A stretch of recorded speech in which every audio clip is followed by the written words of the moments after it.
Oh, you know what I love? Sports. Love sports. Sports. When It comes to Texas A&M. Where are you getting this information? Let me tell you. Welcome to TexAgs. I need to talk a little sports with you, Ags. David Nuño here with TexAgs Radio. Billy Liucci here on TexAgs Radio. Olin Buchanan. We will develop men, we will graduate players, and we will win championships on the field. The best way for us to win is to do it together. Do you realize everybody knows who you are right now? I think we're coming into this year with a new confidence. Schools are like, we're freaking Texas A&M, man. Like, that's about as pretty a throw-catch combo as there is. I saw the safety roll, the slot fade. I knew where I needed to put the ball. You had no other option but one hand at that point. Yeah, man, 50-50 ball, I got to come down with it. You know, if I'm betting on anybody, it's the Aggies.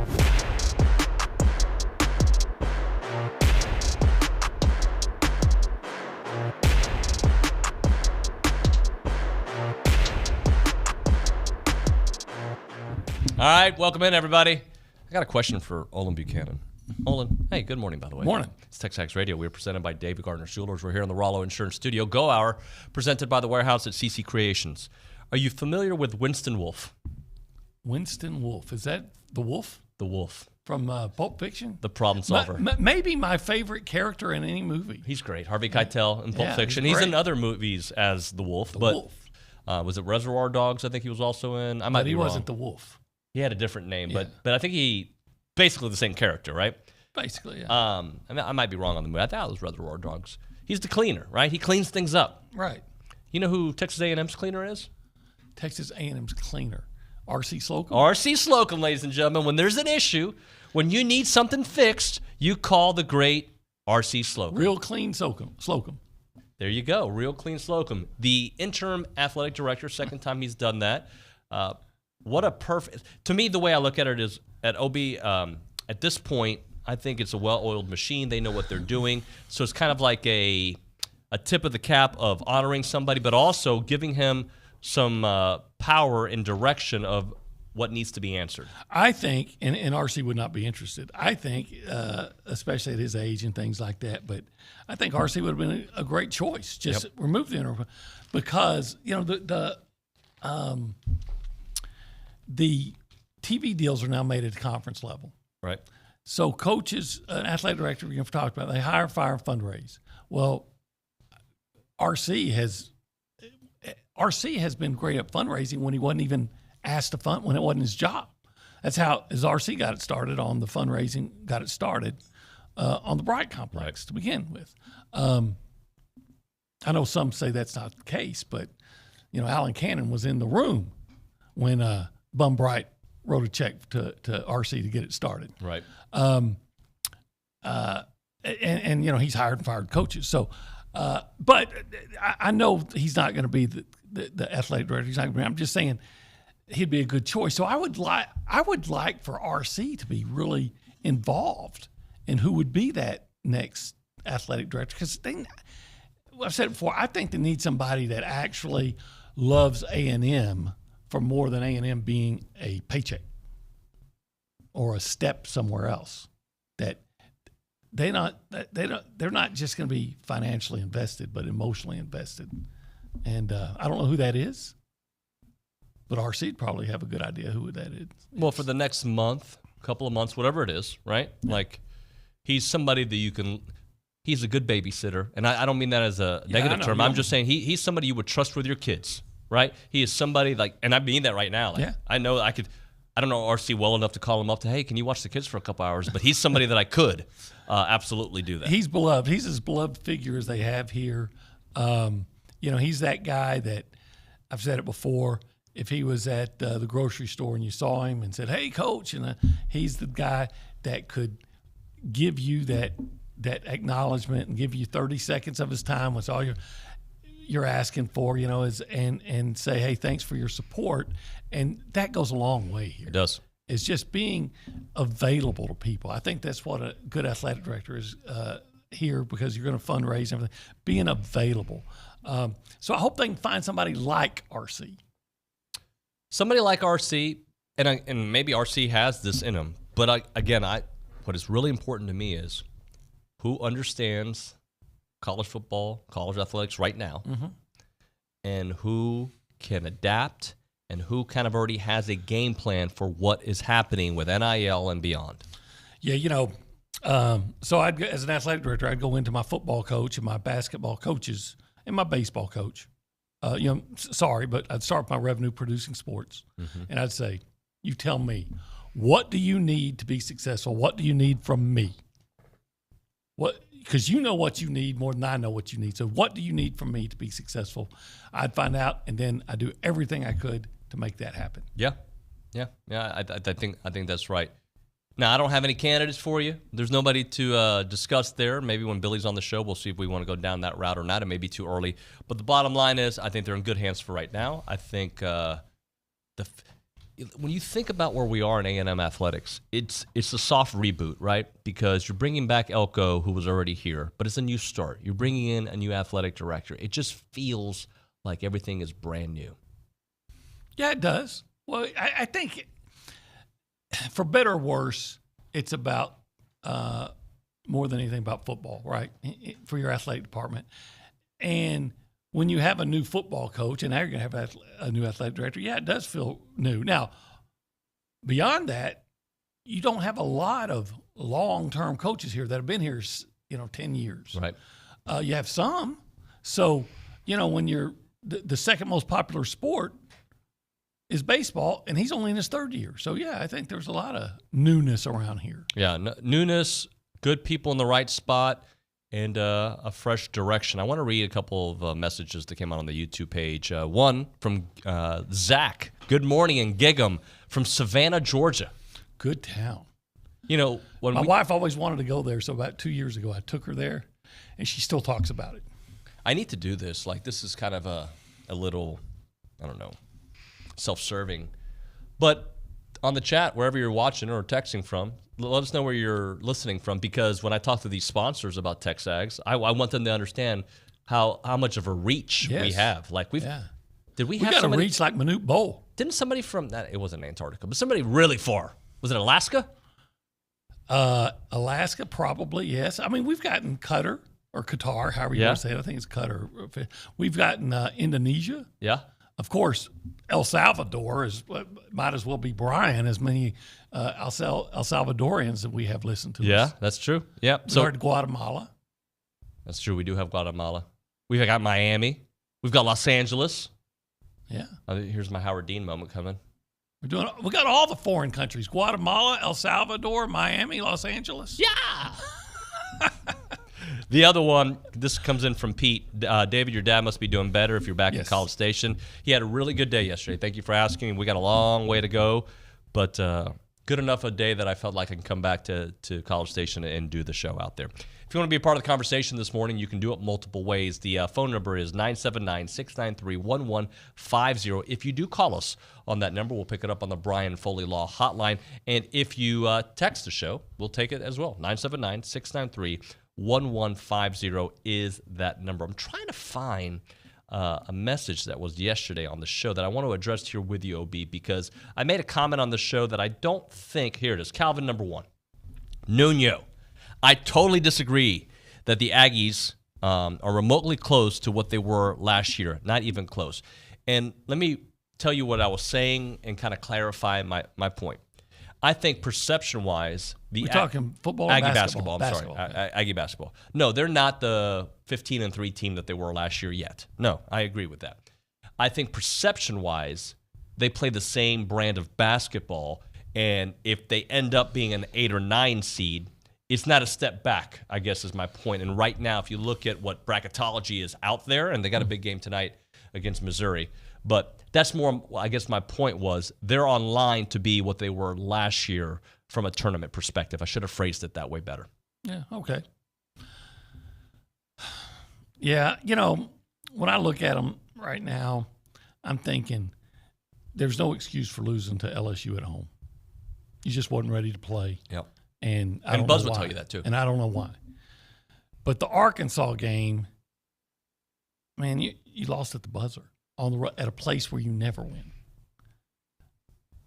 where you trailed. And I hate to say it about being close, right? You're close to 5-1 now, but you're not. Or I guess if you win tonight, you're 3-3, so you could be 5-1. You're not, and that's frustrating. But a lot of the same characteristics of last year's team are with this year's team. You're counting on your backcourt to carry you. You're getting a little bit of help. Now, you've had more injuries this year than you had last year. You've had significantly more. And, so when you have a lot of key players out, and one key player hadn't played all year, is not going to. So, the biggest two additions of last year's team are not on this year's team. Julius Marble and Dexter Dennis. Yeah, and those guys were huge for this team. Yeah, but we knew Dexter wasn't going to be here. No, I know, but Jace Carter is basically Dexter this year, and he's starting to kind of find himself in this lineup. He's not Dexter on a defensive end. No, but he's becoming. The last 3 games, one of them he had 9 points, and one of them he had 13 the other day. Yeah. So he's starting to be a bigger factor. And Julius Marble was replaced basically by Wildens Levesque, even though they're different positions, not the same level of post dominance or post play, I should say. But he's been a nice player. He's been a nice player, but Jew is better and was much better on the offensive end. Now he wasn't a guy that's going to go in and score you 20 points or even 15 a game, but he was an option down in the low post that you really just don't have right now. Right. Yeah. So look, especially when Henry Coleman's not able to play, and Henry's missed so many games from injuries, and even when he's played, sometimes he hasn't played much. And going back to my comment, so no, they're not as good as they were last year, but I think they're on the trajectory to be around that team as of today. Let's say that Henry Coleman is able to start tonight and play Henry Coleman minutes, right? And continues that way. And let's say that Boots Radford, who's missed significant time, is down the lineup. Let's say he starts playing his way back to what he typically is. Right. Well, then it won't surprise me if A&M goes on a long winning streak. And again, what matters is what they do. By the way, tournament time. A&M, if they get in, and I'm not trying to make excuses for what has been a slow start, but A&M is 4-4 in quad 1 games. 8 quad 1 games. Buzz was talking about this yesterday, and I haven't looked it up, but he said there's no other team in the country that has played 8 quad 1 games, and he couldn't think of anybody that's played 7. And I don't know, but you're talking about a team that's got 4 quad 1 wins and 4 quad 1 losses, and we're disappointed. I mean, it's not like they were losing to Wofford. Right. So, That's true. And a lot of those losses, even though there are no moral victories, but man, when you lose close games to UH and close games to Florida Atlantic and close games to Memphis, and get beat at the buzzer by Arkansas, nobody's supposed to go undefeated anymore. No, you're not. And the bottom line is, do they get better as the season rolls on? Do you remember where they were last year at this point? At this point, they were probably at this point. I don't. If they're 6 games in, I'm thinking they're 4-2. They were 5-1, 5-0. They won again after 6 games. I said so. So LSU win. So they got off to a real fast. Missouri win. South Carolina win. Florida win. Then Florida kind of changed. Then they lost to Kentucky. Okay, so they were. Then they beat Auburn. So they were. Oh, that Auburn game's when everything kind of turned. They beat Vandy. So after 6 games, they're 5-1. And Arkansas was where they got their second loss of the year, and that was at the end of the month. They had their 2 losses at that point. So yeah, they were great. They were fantastic. A loss here and there. This was after losing to Wofford. Yeah, yeah, exactly right. So and again, they were a healthy team. This team isn't healthy, or hasn't been, I should say. Hasn't been. Yeah. All right, let's go around the room and say hello to the people. We go behind the glass. Nick Savage is working. Nick, good morning, buddy. Howdy, good morning, y'all. What's up? Oh, nothing much. Just excited for tonight's ball game. I think, looking at that Aggie basketball schedule, they got a real chance to kind of pick up some momentum here and like you said, get back on track and maybe get a little bit ahead of schedule, I guess, ahead of where, you're saying, David, where you think they'll end up, which is, I guess, kind of where they were last year. Hopefully, little heater here, and they might be on track to end up with a better seed and hopefully a better first-round matchup than last year. I'm not saying that tonight's game is going to tell us how the season's going to play out, but we keep waiting for that moment to be like, all right, couple games in a row. All right, here we go. Yep. Well, we're starting to win. Well, this is their opportunity. Yeah. It's you got a big three coming up. 3-game home streak. Of course, we know how A&M's been on threes, but you got a chance to beat Missouri's 0-5, and then you're following up with who comes next after that? After Missouri, Missouri's Ole Miss. Ole Miss, Yeah. a team that's kind of up and down. But good. Good. I mean, you're going to have to play. You're going to have to show up to beat them. And then Florida, which has a big guy who's talented, so that's always kind of scary with A&M. But and they're all at home. You got a chance to go on I guess it'd be a 4-game winning streak. Yep. So, make it happen. Make it happen. And now if you look at that, one last thing, if you look at that schedule with the new rankings that came out yesterday, only one ranked team you're facing the rest of the way. As of today, obviously that can change, but Ole Miss drops out of the rankings, and number 5, Tennessee, twice is all you got left on there. Well, I'm looking at that schedule, and I'm saying I think they should beat Missouri tonight. I think especially at home against Ole Miss and Florida, and then you're back at Missouri. Okay, you got Tennessee. I'm not ever going to circle that as a win, but then you're at Vandy, which is a house of horrors and a dump of a gym. But you're a better basketball team than Vandy. You should win. So I'm looking at a chance to win 1, 2, 3, 4, 5, and having already beaten LSU 6 of. Yeah, I'm feeling good about going to win at least 6 of 7. And you got Tennessee at home. You beat them here last year. Now they're good. I watched them the other night. They're really good. They're legit good. Yeah. But again, this is your opportunity right now to really not just start getting some wins, but get back in the SEC race. And you know what you have to do? You got to gain some speed. You got to pick up some momentum in that race. And you know how you get momentum? You go to 4 on the floor. 4 on the floor. I like that. 4. Larry Wade Taylor. Wade Taylor. I always call him Larry Wade because I covered a really good hurdler here 20 years ago named Larry Wade. The Larry Wade. He was great. If they win, so is Wade Taylor. If they win 10 games in the SEC. Okay. Does that, because I'm looking at that schedule and playing it out, you'll have a couple losses that you shouldn't have. You're saying 10 and 8, so what do you ask? What's the question? I'm asking, what does that do for your confidence meter or where they would be tournament-wise? They were 7 or 8 seed probably. Yeah. Which is ridiculous considering they were 15-3 last year and they were 7 seed. Yeah. But that was shenanigans and Wofford. Yeah. Yeah, probably a 7 or 8 seed if you're. Would you take that today? No, I think they're better than that.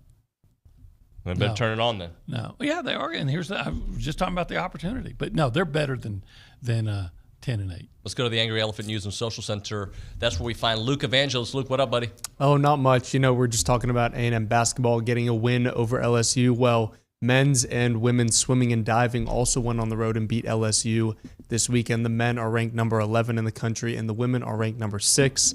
And by the way, Mike Elko never sleeps. Just last night, he flipped Robert Borden, a 6'6", 300-pound offensive lineman from Duke. And he's in the 2024 class, so that class continues to grow. And a lot of people say that A&M is the Harvard of the South. Well, A&M women's tennis took down Harvard 6-1 over the weekend, so I guess we could say I say it. Yeah, but now now you know what we're going to say is that Harvard is the Texas A&M of the North. We get to claim that after that win. Luke, you get extra points today. That was a good one. Thank you. See, you're good prep, good analysis, good quotes. You're all in. Thank you. What else? Well, I actually have one more for you. A&M women's basketball has back-to-back road games. We're talking about packing Reed for the men. Huge shout-out to everyone who just packed Reed for the women. They lost to number 1 South Carolina, but it was a big crowd, and I love to see it. Love to see what Joni Taylor has done with that team. They're 14-4 this season, and I don't need to tell you what their record was last year. I don't even think they had 4 wins at this point last year, so congratulations to Joni Taylor, but still not finished. They've got Missouri and Florida this week, so good luck to them. 14-4. One loss was to LSU, the defending national champion. One loss was to South Carolina, the probable national champion. I think there was one game, the first game, that everybody has a clunker, and I think they had a clunker to start, didn't they? They lost to Purdue, but Purdue was a tournament team last year. Well, who's the fourth loss to? Wasn't it in the SEC play or not? Yeah, it was an SEC play. I'm blanking. I thought, was it Auburn? No, they beat Auburn. Okay, well, that's why it's a question now. I'm going to look it up for you. But I think there's only one clunker in there. Yep. Hey, we're way late for a break. Good job there, Luke. You'll get that information for us. Let's hit a break and let's get happy. So when my dad, I call him Poppy, he's ready to start moving again, right? Mm-hmm. Take on the Fargos, right? Like that's what I should do. Well, you should probably do it anyway. Do that anyway. I mean, just wheel them out there. Just let's go. Well, yeah, you don't have to. You don't have to walk you should walk or run. You should run, but if you can't, man, just get in the chair and get one of the motorized and shift 4 on the floor, shift down. I'll carry him get there. To get him to Fargos. Let's go. Well, he deserves it. He's been a good father, and he's been a great father, and he deserves a great meal. He deserves rib tips on a Tuesday. Yeah. You know what he loves? What? I know because I spent all weekend with him. He loves macaroni and cheese. Oh, well, there you go. I wonder where it came from, right? Yeah, so you can get Fargo's macaroni and cheese. Take him on a Thursday and get the pork chop and the macaroni and cheese. Yeah. But we've always talked about. I love the rib tips. I love them. I thought about changing your name to Rib Tip. Meat dessert. Yep. And so I look forward to Tuesdays. But I've said before, if you're going to get them on Tuesday, you got to either get there really early or call in ahead of time. And the last time I went over there, I didn't do that. And it wasn't the last time, but one of the last times. I got over there. They were all gone. They were all sold out. So I got the chopped beef sandwich, and it was amazing. And I've had the pork ribs, amazing. So you can, even if you miss out on the rib tips, you don't have to miss out because there's a lot of other good things. I think Belinda should just put a kitchen back here, right? We're for building a new studio. Yeah. Put Belinda. Holler at me, all right? It's 1701 South Texas Avenue in Bryan, without a doubt. The what? The best barbecue in Texas, i.e. the entire world. True fact. That's true. Well, it's their trademark. Yeah, absolutely. It's Fargo's. Go check them out. It was Georgia.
It is TexAgs Radio. We are presented by David Gardner's Jewelers. We're here in the Rollo Insurance Studio. It is the Go Hour presented by The Warehouse at CC Creations. Maroon never looks so good with Maroon You. Segment number 2, OB, which means it is time now for our Performance of the Week. Who do you got? Well, let's start off with Anderson Garcia. Man, he's a good player. I like the way he plays, bro. I just broed you. He is such a good player. Your guns are popping, man. Yeah, pop guns. It got hot, so I had to take off the sweater. I'm kind of like Buzz Williams in the second half. Right? Yeah, I got to change my look. You got to change your look, no doubt. 10 points, 10 rebounds, 4 assists from Andy Garcia. And just things that he does that you just don't see on a stat sheet. Man, he's valuable. He's the best thing that's ever come out of Mississippi or the Dominican Republic via. In fact, I need to ask him about being from the DR, because do you hear about a lot of Dominican basketball players? Usually you hear about Dominican baseball players. There's some Dominican basketball players out there, but not really in the, it's more baseball, but typically in the other leagues, not NBA. Yeah. Man, he's really good. He's a baller, yeah. Nice kid, too. Really like the way he plays. And Buzz, I think, on this show yesterday said they don't win that game without his performance. Oh, no. There's a lot of games that don't win without him. Again, he just does a lot of the things that don't show up in the stat sheet, and you even forget. But in the moment, you go, oh, man, that was big. My next one is a gentleman who had 0 points in the first half. Yeah, he did. Had a couple of he had a foul situation. He had as many points in the first half as Larry Wade. That's true. But in the second half against LSU, he had 19 points and hit big shots down the stretch. His name is? Wade Taylor, the fourth. 4 on the floor. 4 on the floor. He deserves it, man. Like, again, he gets the green light because that's what he can do. He can take over a game when needed. And yet, at times, he takes some shots. I'm like, no, please, I'm going to have to start calling him the transmission. And when he gets a steal or something, and they just turn in a fast break, I'll call it the transmission and transition. Hey, one thing. Do I remember this correctly? Did they not have any fast break points in that game? I don't know. I don't know. Luke, double check that. I know. At one point, LSU had 0 second chance points, and A&M had 25. What is it, 25, 27? I thought it was 25. 25. Regardless, they were excellent at that. So, yeah, Wade Taylor is my second one. And I'm going to do a third, unless you have somebody you want to say. No, go ahead. Are you familiar with the gentleman by the name of Dan Campbell? I am. Dan Campbell. Yes, I am. The Motor City Madman. I think Ted Nugent would even bow to him right now. He is right now. I heard this on the way here. I was listening to Cannell, and he had a guest host. I don't know who his co-host was today. But they were talking about how Detroit's become America's team. Everybody wants them to win. And I think that is awesome, because since Barry Sanders, nobody is, except for Richard Zane, has really rooted outside of the state of Michigan for the Detroit Lions. And I think everybody's all in right now. Yeah, because they're a great story. And Dan is such a throwback to coaches. I mean, you see a lot of coaches now, and they look like geometry teachers or whatever, and like I look at the Miami coach and I'm thinking, he's doing a nice job. McDaniel, he's doing a nice job. Yeah. But does that look like a guy that inspires as the leader of men? I'm sorry, he doesn't. He looks like a guy that's spent his whole life wanting to plan a wedding. Well, I think calling, what a lot of the media were saying, he's a meathead. So he's not. Well, he's not. Let's say, who does he get results? Does he inspire men? Can he get the job done? He's getting the job done. Somebody says things you don't. What's his name? The guy that called him the Lavitard was the original guy calling him a meathead. Yeah. And then there was some people that were just saying that, who is this guy? And they were criticizing the hire, a couple of years ago, and saying that the Lions are wasting this money and they should have hired this coach, or they should have hired because this much experience, or because of this race, or whatever. And now all those people are dead silent. I mean, some of them need to, offer a mea culpa to Dan Campbell. Yeah. I mean, I think everybody would want him to be the coach of their team. I wish he was the coach of my team. Heck yeah. But you know what? I'm pretty happy with the coach we got here right now. I know you. I'm talking about the Cowboys. Oh, your Cowboys, yeah. And I know you're good with the coach of your team, but I wish he was the coach of my team. But if we had Dan Campbell, I'd be happy too. Yeah, because it's like a. Does he get coach of the year? Does D'Amico get coach of the year? I don't know. I don't know how you don't give it to Dan Campbell. I mean, that was a team that's how many? But they were a playoff team last year, right? I don't think They missed so. it by one game. Oh, they missed it by one, yeah. Before he got there, I mean, it wasn't that long ago they were 0-16. Yeah. Or 0, yeah, I guess it was 16.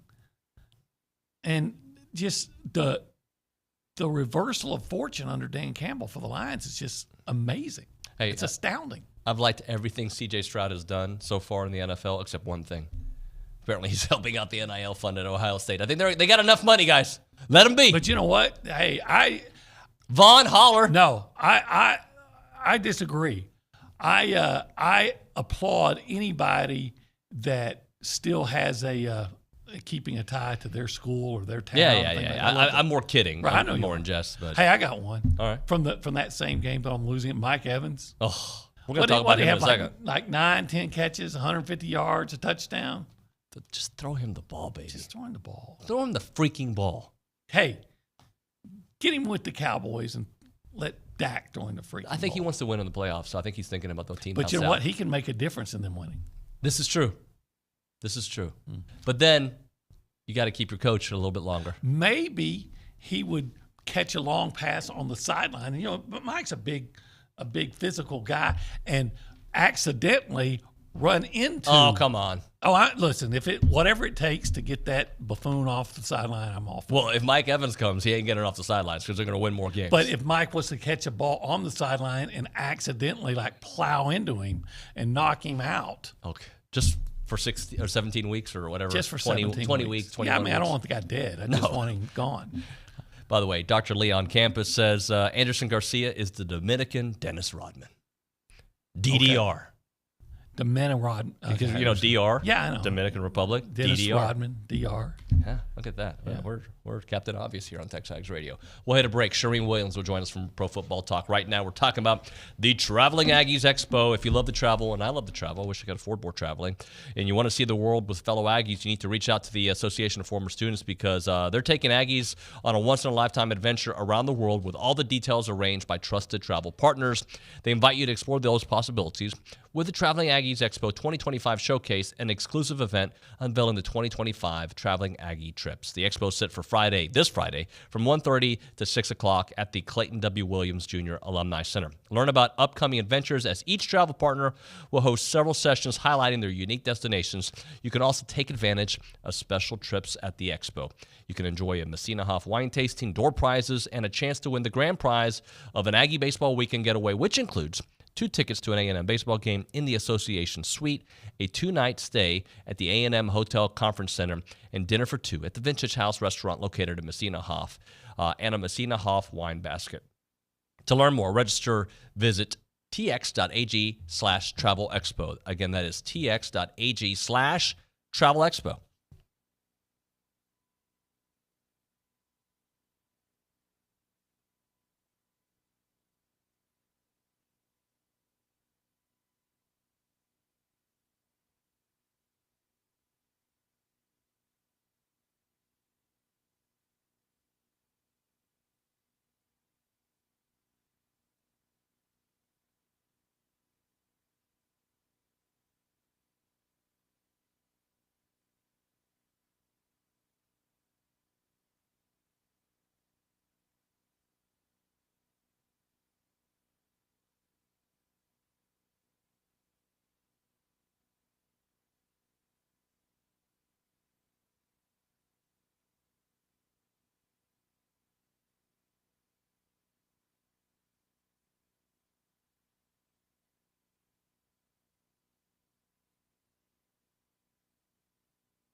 Todd Flanagan listening in Salt Lake City, OB.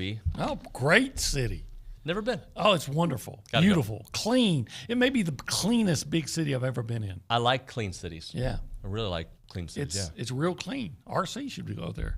Hey, real clean. He's the cleanup man. It's TexAgs Radio. We are presented by David Gardner's Jewelers. We're here in the Rollo Insurance Studio. It is the Go Hour presented by The Warehouse at CC Creations. Let's go to the Brian Foley Law Hotline. That's where we find Charean Williams of Pro Football Talk, the Hall of Famer and the Aggie great here on the program. Charean, good morning. Good morning. How are we doing today? We're well. We mentioned RC there. Just what do you think about good old RC being the interim AD for right now? Yeah, it made sense. Obviously, he did it the last time, A&M needed somebody in this position, and so he knows what he's doing and can get us through the next few months until we can hire a new AD. So I know they're on that search now, and hopefully we'll get somebody really good here in the next few months. At least by the time the school year starts, hopefully we'll have somebody in place. Maybe they need somebody from Orange. You interested? The Golden Triangle, yeah, maybe so. I need to get somebody from Texas. Need to get someone from Texas. Surely there's someone from Texas who is qualified. Is there an Aggie? I was trying to think of an Aggie qualified for that job. I know there's Aggies out there. I just don't know John off the top Heike. of my head. I haven't researched it or anything. Who? John Heike Heike would be great. Yes, John Heike would be great. Hey, but we need an Aggie who understands, the culture and everything else about A&M, and it's not a job like John David Crow got the job, but it's not that type of job anymore. I don't think where you could have a former football coach. It's such a business fundraising. You got to know business. You got to know all those things with NIL and everything else it's turned into. You do need somebody with that business savvy. John Heike obviously is one of those guys who has that business savvy. I know there's others out there probably too. Talking to Charean Williams here on TexAgs Radio, presented by David Gardner's Jewelers. Hey, let's talk basketball for a moment. They got a big game against Missouri. I keep waiting for this momentum to start because they're showing me signs of maybe figuring it out. Does that start tonight, Charean? I sure hope so. Man, these slow starts have got to stop. It was late coming on the LSU game the other day. I didn't have the sound on, obviously, because I was covering football, but, was glancing up and watching, and, it comes on, and we're already down 10-2, and I'm like, here we go again. So let's stop with these slow starts. Let's jump out to a fast lead and get it done. That's what I want to see. That's what I'm hoping to see against Missouri. Yeah, I think that's a matter of just taking better shots early. Mm-hmm. Just being ready to go, taking better shots, doing all those things. And they play so well after halftime, but I want to see it early. Can't get in those big holes. They remind me of back in the day, we'd be all frustrated, and Charean's a Cowboys fan like me. It would take so long to move the ball, and then at the end of the half, they go into the 2-minute offense and go right down the field, bam, bam, bam, score. And you're like, why can't you do that all the time? Yeah. Play with the same urgency. Do you see that a lot of times, and you're like, why haven't they played like this the rest of the game? Yeah, it happens a lot in football. You're right. They get in that 2-minute offense and go boom, boom, boom. You're like, where's this offense been the whole game? Yeah, so play with the same urgency from the beginning. Charean, during the break, I was having a conversation with Richard Zane, who's a big Lions fan. I'm like, how does it feel to have your team be America's team right now? Everybody's rooting for the Lions, and, of course, Dan Campbell's the head of that ship. Yeah, no question about it. I think everybody is on that Lions bandwagon, and part of it is Dan. I mean, he's just so personable and charismatic, and people gravitate to him. And I know people were showing the video when he first got there. They were on Hard Knocks, and the video on the field, and they had on pads, and they were having to hit. And he told his players, trust me, just please trust me. And they did that, and he won them over, and now you're seeing with where the Lions are right now. He still has a lot to learn, I'll say that. His clock management at the end of that game could have cost them big time, and he took responsibility for it yesterday and said we didn't bleed the clock like we should. He was fortunate that Todd Bowles was a bigger idiot than he was at the end of that game and didn't take his final timeout. They would have gotten the ball back. Dan would have had a decision to make, whether punt the ball or try a 49-yard field goal. If they missed the field goal, then the Bucs would have had the ball in good field position with a chance to to go down there and get the touchdown 2-point conversion. And it wouldn't have been a great chance, but they would have had 30 seconds to get it done.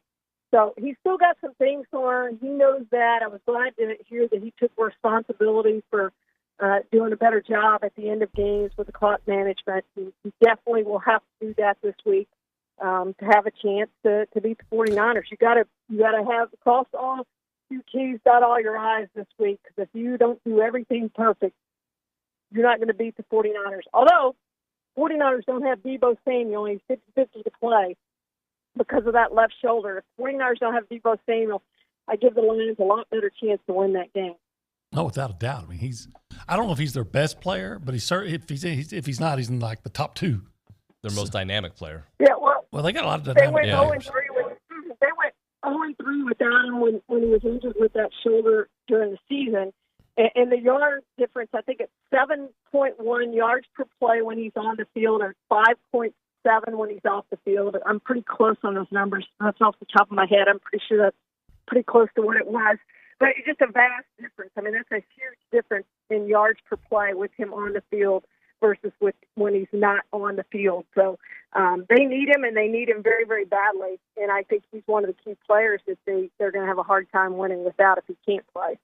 Charean, do you think Bill Belichick's future is with the Buffalo Bills if they make a change? I don't think they're going to make a change, but, boy, we just talked about that on the show, that they will have to consider that, because you figure, you haven't gotten everything that you feel like you should have gotten out of Josh Allen, having a top 10 quarterback. You feel like, same with the Cowboys, you feel like you should have gotten there at least once, especially with the Bills as close as they've been and continually losing to the Chiefs and only getting to one AFC championship game and just not able to get over that hump, losing at home to the Chiefs again. The Chiefs have eliminated them 30 of the past 4 years. And the Bills have been great in the regular season, 58 regular season wins with Josh Allen as their quarterback. Only the Chiefs and Ravens have more than that, but they just can't take that next step in the postseason. So they need to sit down and figure out why that is. Is it a talent? Is it coaching? What is it? And that's going to be up to Brandon Beane and that front office to decide, Pagula, the owner, exactly why they haven't gotten over that hump. And if it's coaching, if you decide that, then yes, you need to make that move and try to get you a head coach in there who you feel like can get you over that hump. Again, I don't think they make that move. I think Bill Belichick's only option is going to be Atlanta, and I do think he'll end up in Atlanta when it's all said and done. But I would sure have to consider my options after we flamed out in the playoffs yet again. Hey, are you picking a Ravens 49ers Super Bowl rematch from a few years ago? I am. I hope I'm wrong. I hope it's the Lions and the Ravens. But yeah, and it's hard to go against the Ravens and the 49ers the way they're playing right now. The Lions defense scares me, especially in the secondary. I just, again, if Deebo doesn't play, I think that helps the Lions, but they scare me a little bit there. It could get into a shootout. And that 49ers defense definitely has the edge on the Lions defense. It comes down to that. And then I just think the AFC is gonna come down to the end. I mean, with those two quarterbacks, the Chiefs aren't gonna go away. They're gonna stay in that game to the end. Ravens are probably gonna have to make a play either offensively or defensively at the end. But boy, that Ravens defense is so good. Now, I think the Chiefs defense is underrated because they've been very, very good, and they're just behind the Browns and the Ravens. But that Ravens defense is just at another level. I think you saw it against the Texans. Hey, before we do Aggies in the NFL, who gets Coach of the Year? Dan Campbell, D'Amico Ryans, anybody else, or is it just between those two? The votes have already gone in, and it's a regular season award. My vote went. You vote for the top three, and my number one vote was D'Amico Ryans. But I think it's going to come down to D'Amico Ryans or Kevin Stefanski. The Browns started 5 different quarterbacks, and obviously got to the playoffs was starting 5 different quarterbacks. And I'm not going to be surprised if it's Stefanski. I am going to be disappointed if it's Stefanski because I've said all season it should be D'Amico Ryans. 11 total wins the last 3 seasons combined. This year they had 10 wins and got to the postseason, won the division. Nobody, and I mean nobody, saw that coming. Vegas had them the 31st odds to even make the postseason. And their Super Bowl odds, I think, were 20,000 to 1, something like that. It was outrageous. Whatever the odds were just incredible. So they had basically were given no chance going into this season and really had, I think, just one of the more surprising seasons we've seen in recent memory. All right, let's do it. Aggies in the NFL. I'll let you start it off. Well, let's do a couple of honorable mentions. Justin Matabike, 3 tackles, 2 quarterback hits. Tyrell Dodson, 8 tackles, 1 tackle for loss. Number 3, Josh Reynolds. He only had 2 catches, 27 yards, but one of those was a touchdown, a big touchdown there. Got wide open in the end zone, made the touchdown. Number 2, Mike Evans had some early drops, but ended up with 8 catches, 147 yards, and 1 touchdown. That catch he made there down to the 1.5 yard line was just amazing. And so he's going to end up somewhere with somebody, and it's going to be another very good receiver for somebody this offseason. He's going to make some money. Even at his age, I think teams are going to be willing to pay him. He said after the game he wants to stay in Tampa. We'll see if that happens. He's going to hit the open market more than likely, so he'll have his choice of teams. And probably, like it always does, will come down to money. Number 1, I'm going to go with Aaron Glenn because, again, like I said, I just don't think the Lions have all that much talent on defense. And his defensive play calling this weekend was just outstanding with the blitzes that he called and getting after the quarterback and doing the things that they did with the lack of talent that they had. And then Barnes making the interception there to seal it at the end. I just think he had just a great day, has had a great year.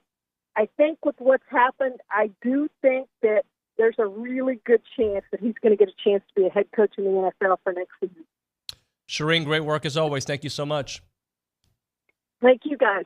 Charean Williams from Pro Football Talk here on TexAgs Radio. When we come back, we'll try to go to the News and Social Center there, the Angry Elephant News and Social Center, get an update from our friends there. Plus, maybe if we have time there, we'll do a little around the SEC. That and more at TexAgs Radio.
We are back. It is TexAgs Radio. We are presented by David Gardner's Jewelers. We are here in the Rollo Insurance Studio, and it is the Go Hour presented by the Warehouse at CC Creations. Let's go to the Angry Elephant News and Social Center. Luke Evangelist, you've got some messages for us, don't you? Yeah, I've got a text message from Jim in Temple. Hey, Jim.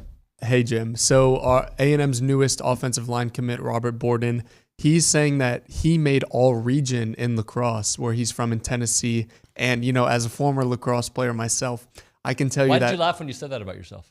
Because I'm sure a joke is coming from one of you. What? I would believe it. It's okay. It's not about me. I just want to say that as a former lacrosse player, I can tell you that it takes a certain special, athletic, nimble, quick, flexible person to play that sport at a very high level, as Robert and I share that, and we have that in common. So congratulations to Robert on his commitment to Texas A&M, and from one lacrosse player to another, welcome to Texas A&M. I have to admit, I'm surprised that he told us that he played lacrosse. Well, now, if you've told me, I would not be surprised if he said he was lacrosse dressing. Wow. Not that there's anything wrong with that.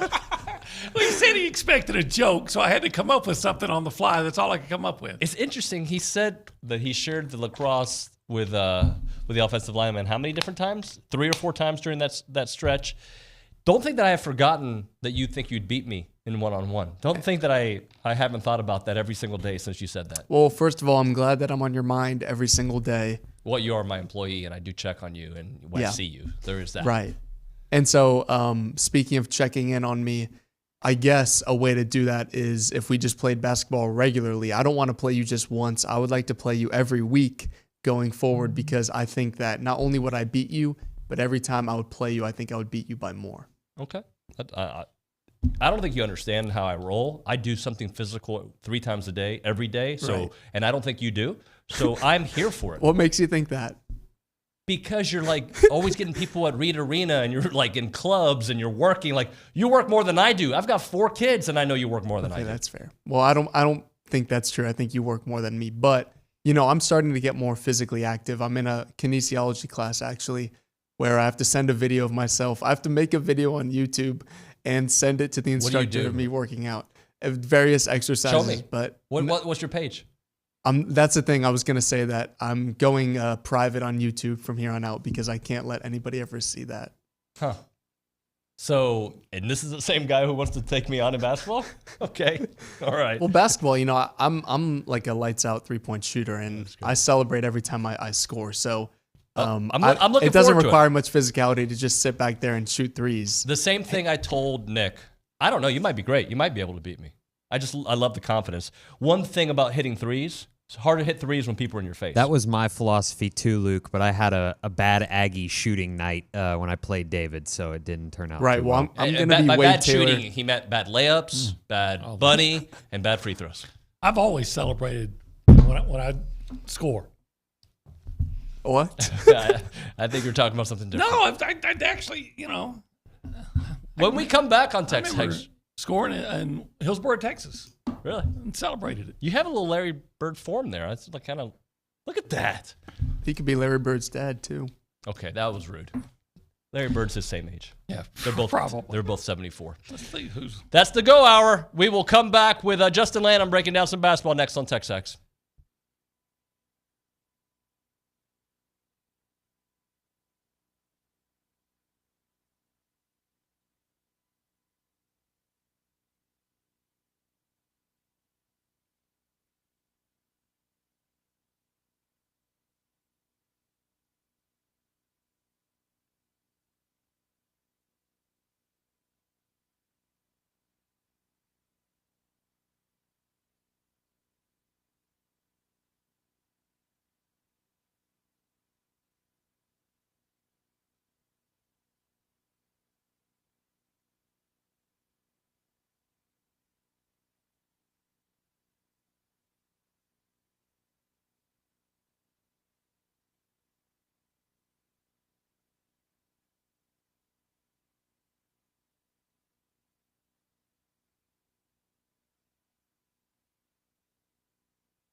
I know he's a basketball guy. I can tell when he bobs his head in the background, listening to a little Outcast, TexAgs Radio, presented by David Gardner's Jewelers. Let's talk a little basketball. Justin Lanham joining us here on the Brian Foley Law Hotline. Justin, good morning, buddy.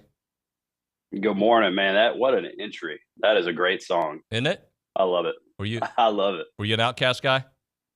I love some Outcasts for sure. There we go. AT Aliens in the house. Let's get into it, because what I've been saying this morning, and I feel that you will probably be on the same page. This is a real test for A&M tonight, because this is where we can see the consistency, the momentum really start, because they get a much needed win on the road. They got to follow it up at home, and they got to win all these games at home. Yeah, absolutely. I really like the schedule, these next 4 games. I mean, I really feel like if we're going to pick up some momentum, we're going to do it this 4-game stretch. I know you, as a coach, you don't want to look that far ahead, but I'm kind of, as an outsider, I'm looking at it saying, hey, you got Mizzou, you got Ole Miss, you got Florida, and then you got Mizzou again. And to me, I think that's where you can pick up some momentum to have Mizzou, 2 of those next 4. And look, I'm not saying every SEC team, it's going to be a battle every night. I don't care who you're playing, but it's as favorable of a stretch as we could possibly get to get some momentum going. Talking to Justin Lanham here on TexAgs Radio, presented by David Gardner's Jewelers. Here's the thing, man. For a team that is oftentimes offensively challenged, they can't fall in these holes that they seem to consistently fall into. What is different? Like, what is happening at the start of some of these games that they just are falling in these holes? Yeah, I think you can go back and look at each game and kind of probably pinpoint one thing, but that's just adversity, and you got to find a way to overcome it. Wade picks up 2 early fouls. In the Arkansas game, Solomon gets into foul trouble whenever you don't have a guy like Henry Coleman playing already, and so you feel like depth is already an issue for some of your bigger guys. And so what I would attribute it to as well is like just the lineups. Boots was out for an extended period of time. Henry's been out. You get Levesque coming in and starting lineup. And so that is hard to do. That is hard to get that consistency, especially at the beginning of games whenever you're playing with different lineups. But with all that to say, these guys know who those lineups are coming into those games most of the time, unless a guy's getting hurt in warmups or something like that. So to me, it's just, hey, we have some adversity. We have some guys that are out. We have some foul trouble. But you just got to get past it, and you got to find ways to overcome those things. It'd be interesting to see how they could play with the lead, right? Because we do know that the defense is starting to round into form. Yeah, they are. The defense has looked much better. I don't know if, Buzz always talks about getting turkeys. I don't know if he's getting as many turkeys as he would like to right now still, but the defense has been looking better. And offensively, we just got to again, I feel like I beat this dead horse, but I feel like is the consistency. There's just no consistency offensively, and it's just frustrating to see. The Arkansas game the other night, I think we had like 3 air balls in the first 4 or 5 minutes of the game, and it's just like, what is happening? And so just if we can have any consistency whatsoever, I think we can get off to a good start, get a good lead, and then rely on your defense a little bit more. When you're putting so much pressure on your offense, when offensively you're already challenged, that's already just going to set you behind the 8 ball a little bit. But Justin, defensively, they are solid, but they're still not where they need to be. Where are some areas that you think that they can certainly improve in? Yeah, I think the thing that really hurts them is just whenever teams get downhill on them and get paint touches, we rely way too much on help. And if you see us when we struggle, we give a lot of wide open threes because we're relying on so much help. Get us in rotation, they're kicking out, and then you see it. We have guys just flying at the ball, and that's the worst thing you want. As an offensive coach, that is what you're looking at and saying, hey, get them into a long closeout. That's as a coach myself, that's what I always used to preach is, hey, if we can get the defense into a long closeout, you feel like you've got them. And so if you see some of our guys, a lot of times it just feels like we just got these long closeouts all the time. We're jumping. We're just trying to disrupt their shot. And so by then the offense is able to get downhill and again, continue to put us into bad rotations and then find whatever shot they want. So it feels like sometimes that these teams are able to get what shot they want just about at any point. I will say too, defensively, you watch us and we rotate in between that matchup and then just a true man-to-man. And sometimes I don't know if there is some confusion out there of just kind of going back and forth. Sometimes that's hard to do. Sometimes it's an advantage because the offense doesn't know what you're in, but sometimes it's a disadvantage defensively because you just don't get any consistency. How about some of the reasons for inconsistency is that, you got guys in and out, right? Like, lineup changes and Henry's hurt, Boots goes through his issues, and then you got foul problems. And that's kind of been the tell of the season so far. Yeah, I think so. And especially here's the key to that is whenever you rely on them so heavily on minutes, well, other guys in previous games, whenever you were playing them so minutes, a lot of those other guys weren't getting a ton of minutes. So now when you have these injuries, you're inserting these guys into the lineup that don't have just necessarily a ton of experience. Eli Lawrence here lately has been getting a lot more minutes than he has, really all year. And so it's one thing if you have a lot of depth and you have a lot of guys that have gotten a ton of minutes, you play 8, 9 guys, 10 guys. But when you're inserting these guys into the lineup that just haven't played a ton of minutes, I think that's probably where you see some of that inconsistency. And I guess for Buzz's viewpoint on this is a lot of teams don't go far past their 8th or 9th guy on the bench. And so a lot of times you don't see teams just, the old Kentucky, the 5 in, 5 out, you don't see that, as much anymore. I think that was an experiment that happened for a little bit and you don't see it near as much. So, but to your point, yeah, I do think that could be some of the reasons for the inconsistency. You mentioned Eli Lawrence. What do you think about what you've seen from him so far? Yeah, again, I just want to, if we can continue to insert him into the lineup and just kind of get a little bit, let him settle in. It's hard to do when you feel like you're settling in the middle of conference play, when some of these other guys have already been, had their time to have some of their mess ups in some of these early non-conference games and things like that. So I think he is and can be, some people would probably disagree, but I think he's somewhat of a natural scorer. I think he can be a guy that could help scoring, but I think he's got to settle in. And I think watching him, you can tell he's just not comfortable yet. And so once he does get comfortable, I think he can be a guy that could give you a little bit of offense because Lord knows we need a spark. Speaking of settling in, I feel like Jace Carter is starting to settle in. He seems more comfortable in his role, and it's not just the offense, just the way he looks, his body language out there on the floor. Yeah, I love his body language, especially as a coach. He's the guy that you feel like is not going to complain. He's going to do his job, whatever job it is, from game to game. If you ask him to, hey, Jace, tonight we don't need you to score. We just need you to go crash the offensive boards as a guard. He's going to do it.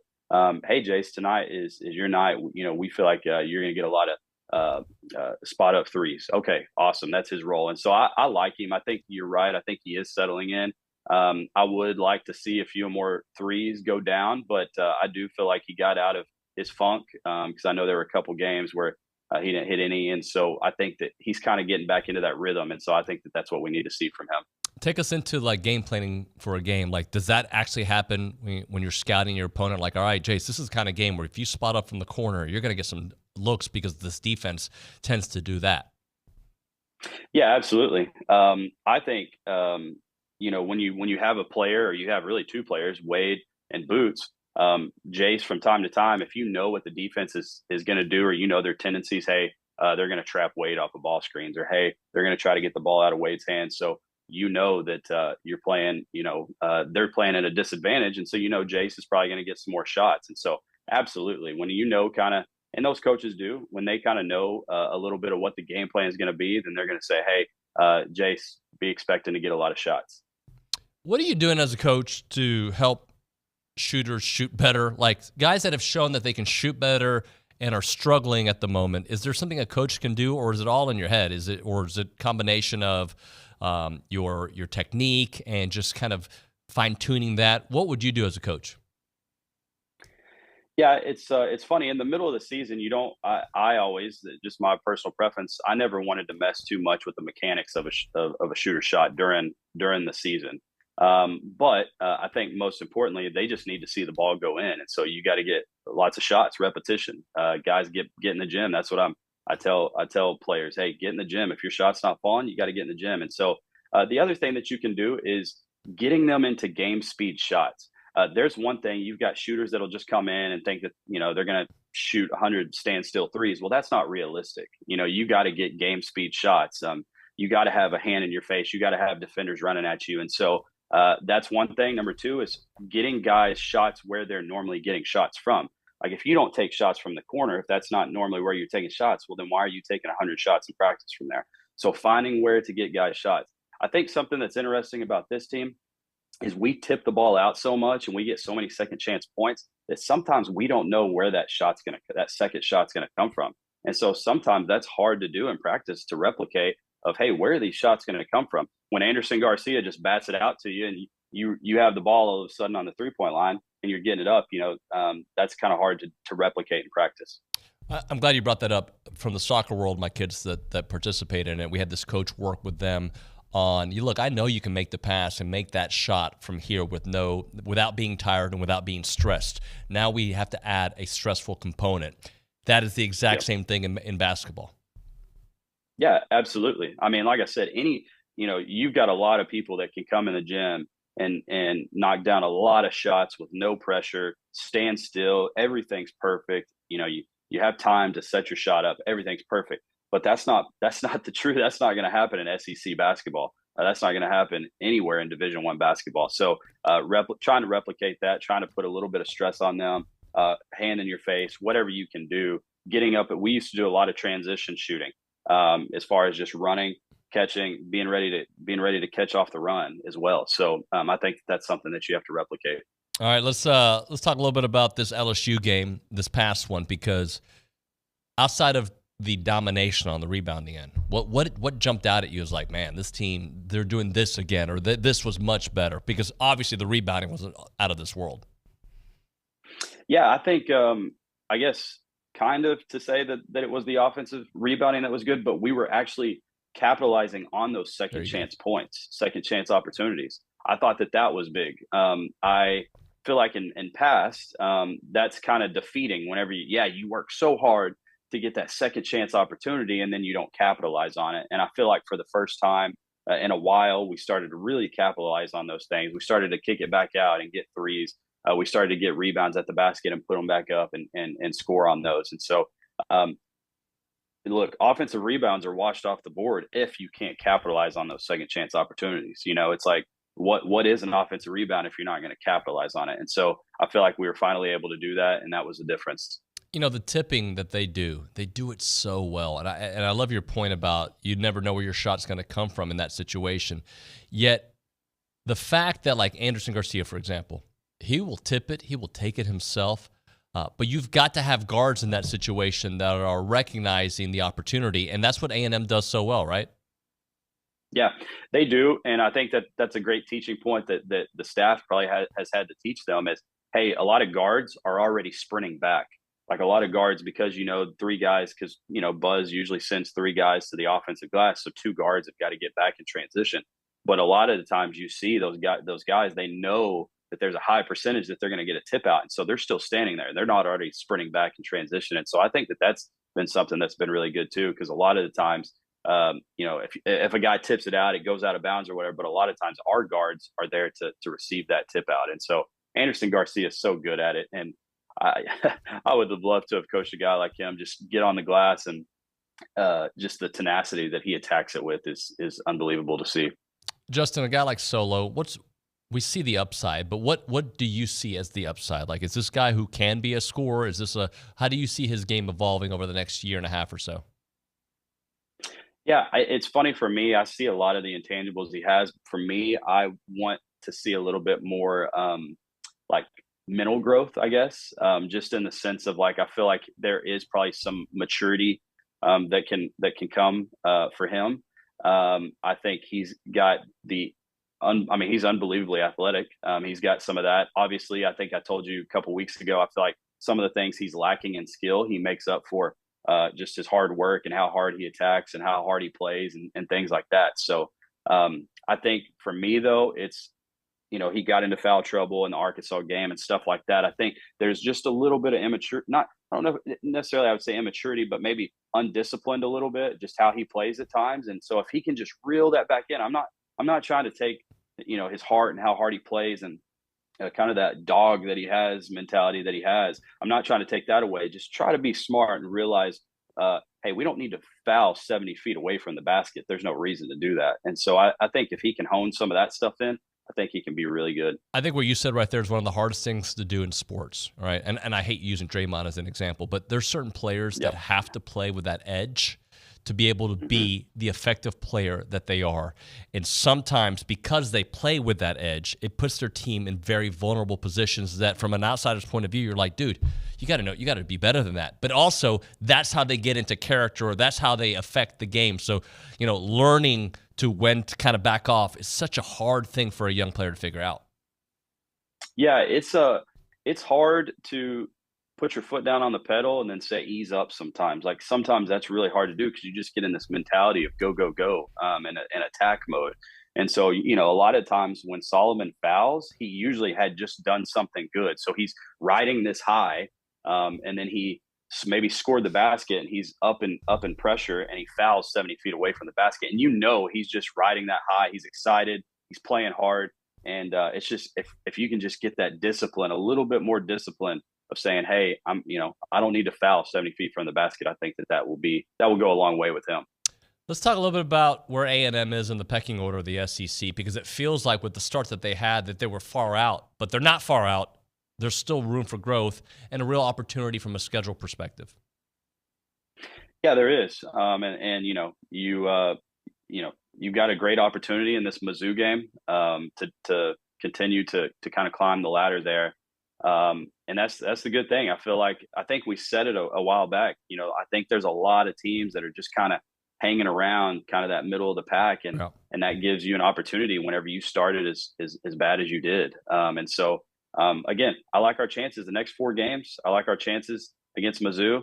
I really do. I think Mizzou is going to be a test, but I do think I like our chances the next 4 games for sure. Yeah, Ole Miss, a little vulnerable. Florida in the same boat, and then in Missouri again. So before you take on number 5 Tennessee, I'm not saying – it'd be great if they won all those games, right?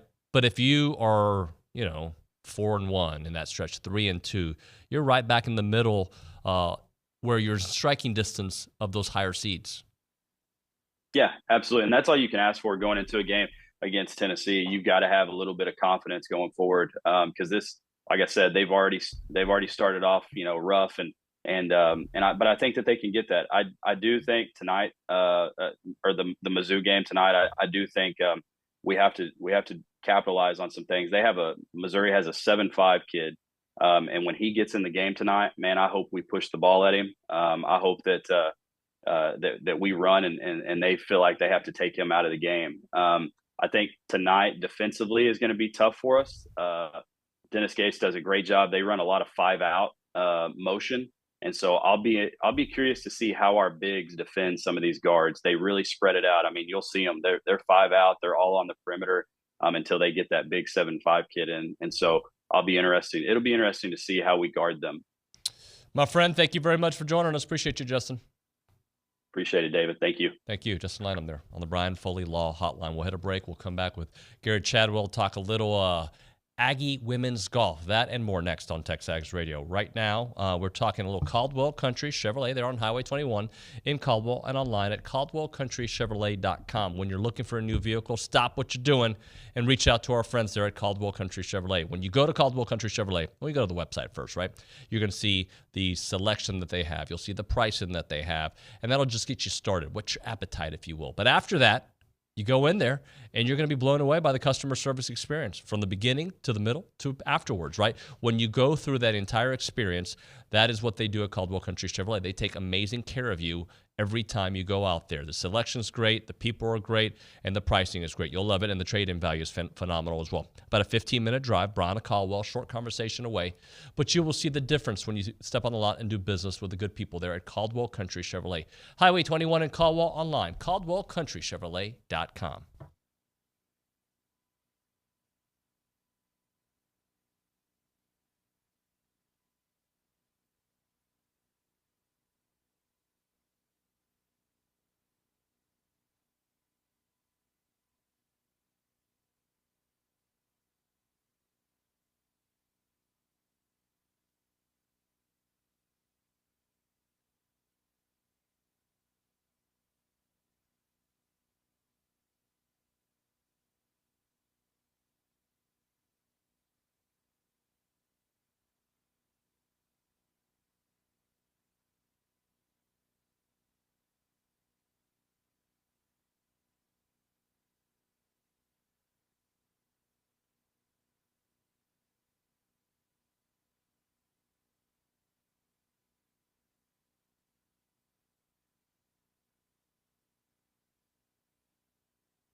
Little Purple Rain. You don't have your headphones on, but they got Prince playing in the background. I like some Prince. Who doesn't? It's TexAgs Radio. We're presented by David Gardner's Jewelers, Rollo Insurance Studio. Gerrod Chadwell's with us. Aggie Women's Golf. It's been since, what, October, November-ish? Happy New Year, neighbor. Happy New Year, buddy. I haven't even seen you in the neighborhood. We haven't been around a lot either. Well, you're busy. You're a little busy. Yeah. How are things? Things are good. You know, we're getting back into, this sounds so cliche, the swing of things. It's in the gym religiously, and we actually started qualifying last week, believe it or not. And so we leave for Puerto Rico a week from tomorrow for our first event. So we've got 3 more rounds scheduled this week, and we'll find out who's going to represent the Aggies in our first event for the spring. Well, let's talk a little bit about Puerto Rico and the opportunities there, and just where you feel like that could help here in the spring moving forward. It's a great field, one. We get to take 7 young ladies, 2, which will, get some reps for maybe those who haven't consistently been in the lineup. And then you kind of start to whittle it down from there, getting towards postseason. So I'm excited to get that many rounds in for that many young ladies. Chance it's going to be warm, and just it's a good place to go start the year. This is a tournament. I don't think, and they've had this tournament for a while, and then it took a hiatus. But they've moved it to Grand Reserve, where they have the Puerto Rico Open and PGA Tour event. We get to stay on property, so we got some donors going. So it's just going to be a good way to start off the spring season. USC, I think you've seen them a couple times over the last few months. Very successful most recently. Yeah, I like being, Justin, their head coach, is a good friend of mine. I like being one up on them. Yeah. We won't see them again for the rest of the spring. But I got a little revenge from Eastlake. That was our last match out in the fall, and very, very impressive performance. You never know what you're going to get second week of January, and the young ladies showed up ready to compete. And that golf course was really challenging as well. So just ecstatic for what we saw there, and that they're a great team. Remind the audience, this is the national runner-up. National runner-up. They beat us 3-2 at Eastlake, and pretty much returned everybody from last year's team. Got a young lady on there, Catherine Park, who's probably been the best player in college golf for the past year, but we beat them 4-2 out in San Diego. And man, we'll see him in the postseason, but just a phenomenal program, very storied program, and it was fun to get some revenge on them. Braden sent me a note. Kata, Jenny, and Haley are all invited to the Augusta National Women's Amateur. What a cool thing to be a part of. Almost gives me chills, just to think of getting to experience that with some of my younger ladies at Houston when I was there. And, we had Kata and Jenny represent us there last year. But, when we got here, nobody had ever represented Texas A&M and Augusta National Women's AM. And now to say we have 3 is just, that's wild to me. And I've got to see a lot of great women's sporting events, from golf. If you're able to get to play in a U.S. Open, that's a pretty big event. Solheim Cup is massive, but for some of these young ladies, this might be the pinnacle for amateur golf for sure. And then just from an experience alone in a tournament, just special.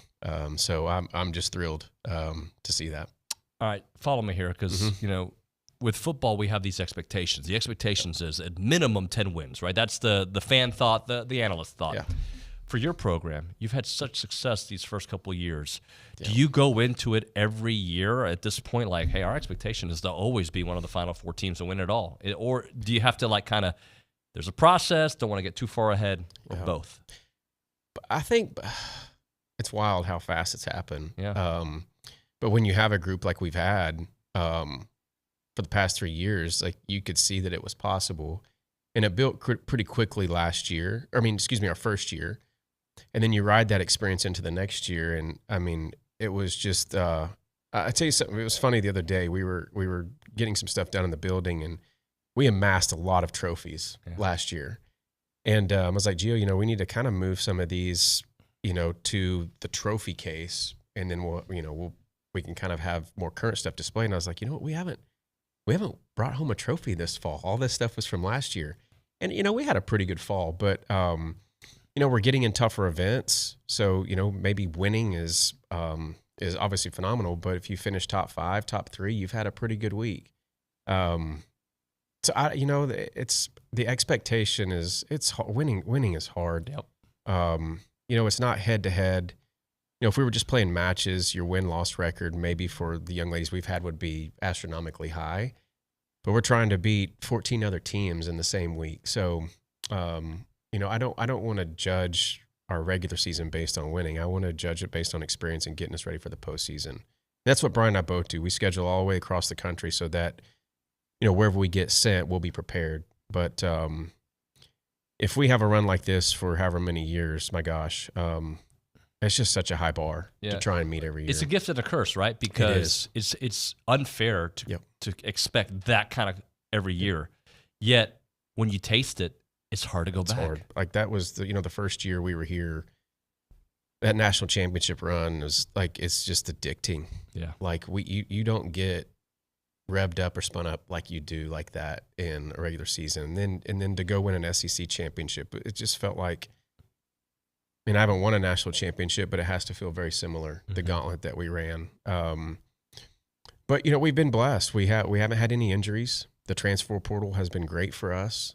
And so, I hope, 24 and 25 and 26 are going to be, big years for us as far as, we kind of turn this class over. So I'm excited for who's coming in. Those young ladies are playing great. Yeah. So the signs look promising to continue this stretch. And if you have a run at the national championship, that's even better. I mean this with all due respect. I think there's a few programs across the street, yours included, women's tennis all around, golf all around, that need to be talked about more. Like, you guys deserve more of the platform, and it's my duty to do that. And I think you still deserve more because it is consistently exciting, consistently good.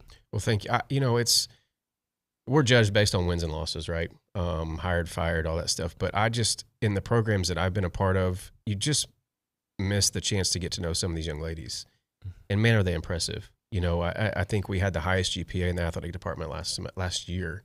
They're going to go on to represent this university, not just this athletic department, this university, in a great fashion. In due time, we're going to have the number 1 ranked amateur in the world on our team. And it's just wild to me that we get to do that here in College Station, in Aggie land, and represent the greatest fan base in the country. So, we love the support from a sport, but I just encourage people to get to know these young ladies. Man, they're awesome. So that's all I ask. We have a home regional. Like, it'd be a great chance in May to come out and watch us here at home, and that sends us, if we advance from there, it sends us the national championship. But a lot of things that you can do to just get to know them. Yeah. Well, Brandon, let's get a player in here soon. It'd be cool to have you. We did that. I think last year we did it. Yeah, we did with Jenny. Yeah. They're great when you get them talking. Well, give us the lay of the land the next little bit. I know Puerto Rico's coming up, but just kind of give us. February is a very busy month. It seems like we've kind of flipped it this year with the invites that we got. February, we start with Puerto Rico next week. Then we go to a new one for us, the Moon Invitational, just outside of Orlando, and that's one of the strongest fields that we'll see in the spring. And then we drive over to Houston, play a 2-day event there, another great event. And then March is a little bit different. We're going to go out to Arizona. They moved the national championship from Scottsdale to San Diego. So we won't have a big presence in Arizona as we've had in the past. So we'll play Tucson, and then we go to Clemson. We added Clemson because topography-wise, it kind of gets us prepared for SECs. We have young ladies go to Augusta National Women's AM. That's the end of March, April, and then we go to SECs. Then we have a home regional here, second week of May, which will be exciting to be competing on that stage at home. Come back soon, all right? I will. Thank you. Appreciate you. All right, right now, caller number 1, we're going to give you a free car wash from Aggieland Express Car Wash in South College Station off of William D. Fitch and Greens Prairie Road. Aggie owned and operated with the friendliest staff and a personal touch. They offer a monthly membership, but we'll give the first caller a free car wash right now from Aggieland Express in South College Station. 979-693-1150.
Welcome back in. It is TexAgs Radio, presented by David Gardner's Jewelers. We're here in the Rollo Insurance Studio. Appreciate everybody. Oh, my gosh. I swallowed my words there.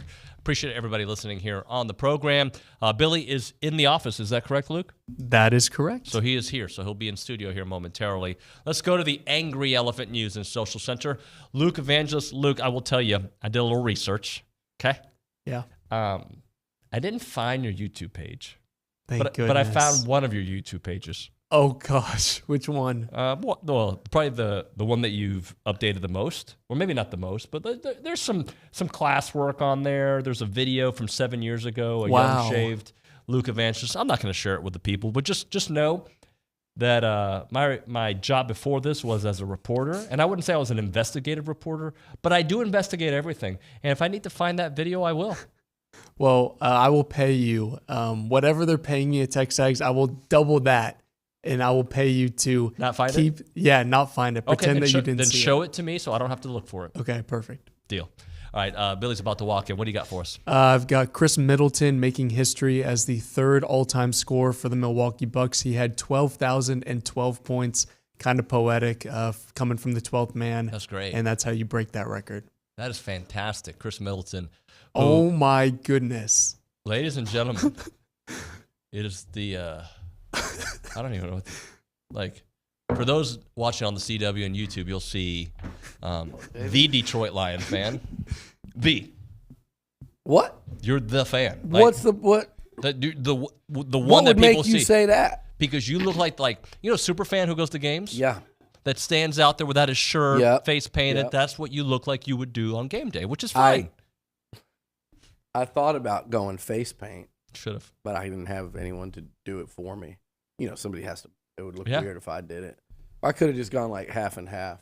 What do you think? It's a good look. Did you say hi to my friend Marshall? Who the hell's Marshall? Pardon? Oh, Mathers? Yeah. No, I did not see him. No. I will say my most disappointing thing is a suite over, apparently. The drummer, Chad Smith from the Red Hot Chili Peppers, has been there the last 2 weeks. So that's my band. It's my favorite. But, yeah, you've always liked them, yeah. But then I found out, I'll go with the secondary equipment here. You want to wear this for a little bit? Yeah, I'll wear it. No, you might jinx the season. You're right. That. Then people blame me. But my in that same suite, come to find out after the game was none other than Bob Seger. Robert? You probably don't know anything about him. You couldn't Bob name Seger? one song by him, but most Americans. Gangster of Love? No. Oh, darn. No. But I know Bob Seger. That's Steve Miller. Yeah, sorry. Yeah, Steve Miller. And is that even the name of the song? But no, it's not. It's not what it's called. No. Anyway, I know Bob Seger. You do not. OB plays it it's on his playlist every show. Good. OB looks like Bob Seger. They're cousins. They look very similar. No, but that awesome time. Glad I went back. I'll say this though about traveling to Detroit. My streak of like every trip I had taken this from the off season, like a year ago, through football season. Not so much as more than a 15-minute delay. No sitting on the runway. Yep. No, nothing. That streak has ended spectacularly the last 2 weeks. Yeah, so it's been. When'd you get back? Yesterday afternoon. Okay. Well, I mean, we went from Detroit to Jonesboro, Arkansas, and then flew into College Station and all this weather yesterday. Is the plan to keep the party going? I don't know. I almost think I have to. You don't want to break the streak, right? San Fran that's a haul, and that's a 4-hour flight, right? Then there's the flip side of like, are you saving it up for Vegas? Just listen. I don't know. There's a week in between, and then right? Also you kind of got to get somebody to go with you. And as these trips, oh, here's the flight. I looked them up. I know how much they are to get out there on the right times. Then, whatever other expenses come along with a hotel. So to find someone else to go and willing to do that, it's getting, a little pricey. Yeah. But it's been fun, right? And then Vegas, it's been awesome. Like, It's just cool.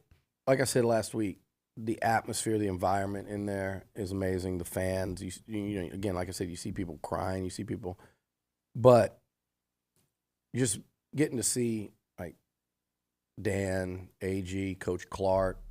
Just got to see Don Muehlbach this time. I didn't see him last time. You know, he's been in Detroit. I think he said he played there 17 years as a deep snapper, and then and for those that don't know, you know, his younger brother played basketball here. So I'm asking about Bo. He said Bo's a doctor, and like just casual conversation before the game and stuff. And you know, all the Detroit celebrities are coming out. It's really, everybody's so passionate right now. I did not get to see Mike down on the field, unfortunately. You know, I haven't, Josh, they're in there in warm-ups, you know. Sure. So I haven't been able to say hi to them. And then Kaylee Hartong's doing the game.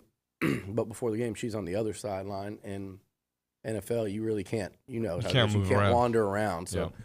We didn't get to catch each other. She flies straight back to the Today Show or whatever in the morning, whatever she's doing now. But it's just a fun scene. The city's fun. I like getting a little winter. You can hear it in my voice. I like a little winter, and I miss this one, but 2 weeks in a row, I've definitely gotten my fill of the bitter cold weather. Excuse me for not knowing the Detroit Lions history, but I mean, he's surpassing Wayne Fonts, and I'm not saying that bar was set high, but hey, Wayne Fonts, dude, don't he had crap on Wayne Fonts. No, okay, he was good. But I was texting Dan about him the other day. I sent him a picture of the guy, the Aguado from Ace Ventura. You know who Aguado is? Nuño? No, I didn't watch Ace Ventura. I mean, I watched it, but I turned it off. It's just. It just doesn't move. I just can't do Jim Carrey. You know, I thought I wouldn't like that, and then I watch it, and I realize I have a sense of humor, and I like to laugh. And I like to. I watch Dave Chappelle. I'm good. Okay. It's my kind of humor. Well, I like Chappelle, too. So, I like Curb Your Enthusiasm. So that's the other thing. You probably didn't like Dumb and Dumber then. Jeff Daniels was there on the sideline with Peyton Manning. That's a tandem I didn't think. They're buddies. Yeah, I didn't know that. I had no idea. Either. So anyway, you know, here's the thing. What Dan's done and his whole coaching staff and those players, it's pretty incredible. I mean, you're talking about one of the worst franchises in, I guess, modern NFL history, you know, since the Super Bowl started. I know they've won NFL championships or whatever they were called back then, NFC, whatever they were called. But I think they've only sniffed a Super Bowl once. They've been, you know, this far once before. They hadn't won a playoff game in 30-something years. They're not far removed from 0-16. And I heard you guys this morning, you know, he was doubted. People were skeptical about him. And it's a great story when you think of Dan, his defensive coordinators, Aaron Glenn, who's probably, you know, college teammate. I think they overlap 1 year, Aggie's senior year, Dan's redshirt year. He'd probably be a head coach this year or next. And then some of the players, and then, you know, Sunday I got to watch Josh Reynolds score a touchdown in a playoff game. I got to watch Mike Evans absolutely go off and almost win the game for the Bucs. So just all around, it's been a fun couple of weeks, and you'd love to see them keep it going, and I think they can. I think they can beat. I know they can. They actually, I think, play better away from home. They're going to have a real shot Sunday. You know, I've watched the Niners for a few weeks. There was a point in time where I thought they looked unstoppable, and it was just going to be them and the Ravens. Yep. Now you look at a team like the Chiefs and a team like the Lions, and you go, either one of them can win. Particularly, I think Detroit going out there, like you guys were talking earlier, without Debo. So imagine if Dan gets them to a Super Bowl. And by the way, David, it's year 3. This is not like, you know, some long, arduous climb. I mean, it's been arduous, but they've done it quickly. They have. And by the way, I did not mean disrespect to Wayne Fonts. I'm looking at his career. Oh, I was kidding about Wayne Fonts. 1-4 in the playoffs. He's still alive. No, I know. He's 80. He's 80 years old. 1-4 in the playoffs. And Dan has surpassed that. Also, he had 3 double-digit win seasons. The last one happening in 1995, the year before they let him go when they went 5-11. So I'm just saying, Dan. Now look up Aguado. Put it side by side of Wayne Fonts and Aguado. I always thought of Fred Flintstone, Aguado, from what's the name of the movie? Ace Ventura. We really don't need to. I was kidding. They can do that in the back. Nick Savage, Fonts, and Aguado. Stat. Anyway, let's hit a break. Aguado! Oh, there he is. There he is. That's Does he kind of look like Wayne Fonts? Yeah, I've seen that actor in other movies too. Yeah. Let me see him. Let's see this guy right here. He looks like Fonts, or if you really know, like our good friend Adon from the Tap, man, for years. Adon's got a little guado to him. He listens a lot. I'm probably going to get a text any second now. All right, let's hit a break. We'll come back with more. We got to talk a little basketball. They got a big game tonight. We also got to talk about RC Slocum, Jordan recruiting. Peterson, RC Slocum. Yeah, that's right. You weren't here yesterday for that much, so we'll at all. Sorry, I thought we had you for a second. We'll do more with Billy when we come back next on TexAgs Radio.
Had our dude been in studio, he would have heard Red Hot Chili Peppers.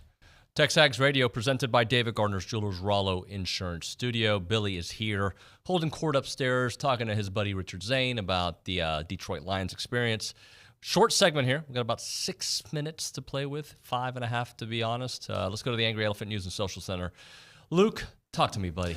Yeah, we're going to do a little around the SEC, a miniature version. I just realized you're wearing a Detroit Lions jacket. It's not, but it kind of looks like it. Yeah, it's kind of the colors. Can we talk about Billy's fit before we continue? That looked like one of the, first of all, one of his best fits ever. That was truly shocking. The Detroit Lions chain. Yeah. That's like slang for outfit. You could say, I'm going to hit you with a lot of slang here.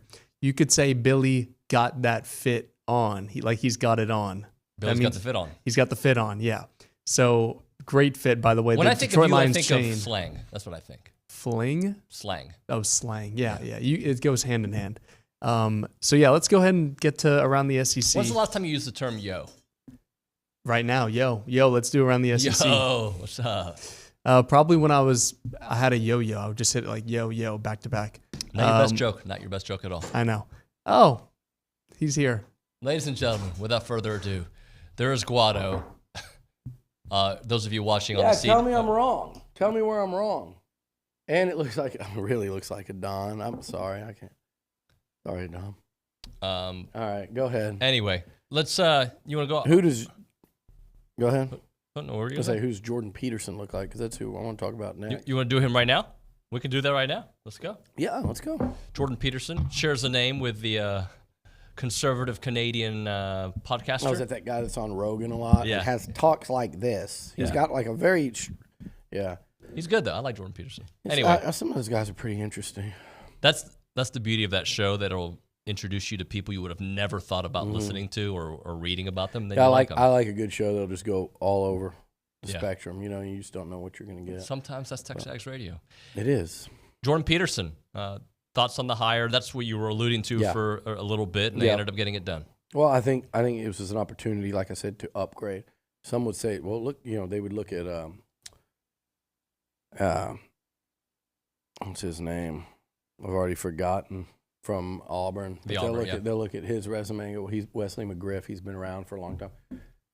I think Elko going young, and you look at that side of the ball, and Ish has been with Elko for a few years, and he's been here. Tony Gerrod, he's getting his shot, but he's been here for a while now. He's been really learning. He learned a lot under Terry Price and Elijah Robinson, and I think they were really impressed with what he did in terms of not only the recruiting front, but helping them keep that roster together. I mean, look at the defensive line. You lost Walter Nolan, which I think he was hell bent on, leaving and going where he could max out, NIL and that side. And so that happened to be Ole Miss.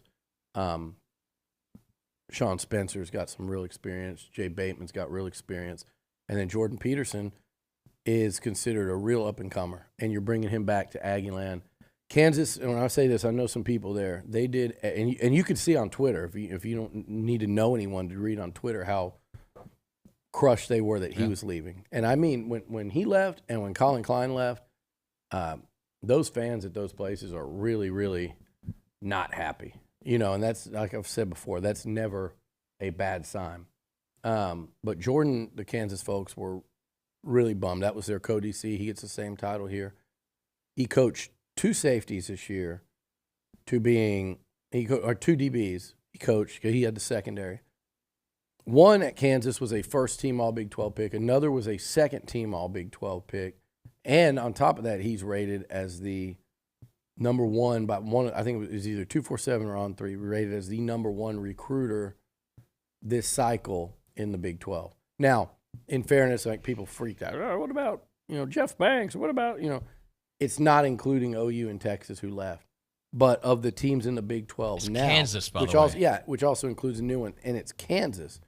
He was ranked as the number 1 recruiter. So, and for those that like to follow such things, that was like 5 spots ahead of the shush man, Brian Carrington, who's at Arizona State and doing a good job. So, a young up-and-coming recruiter, also, by the way, happened to play here, but also has a reputation for being a rising star in the ranks in terms of X's and O's acumen and kind of where his career trajectory is headed. So I think that secondary between Jordan and Ish, oh boy, I am beyond excited about those 2 spots and what they've added. Yeah. And so, and really, you complete the whole staff, and that's a strong coaching staff, David. I think it's strong in experience, it's strong in youth, it's strong in leadership at the top, obviously, and also I think it's going to be an outstanding recruiting staff. And I hope we get the chance, when you meet and get to know these guys, you'll see that energy.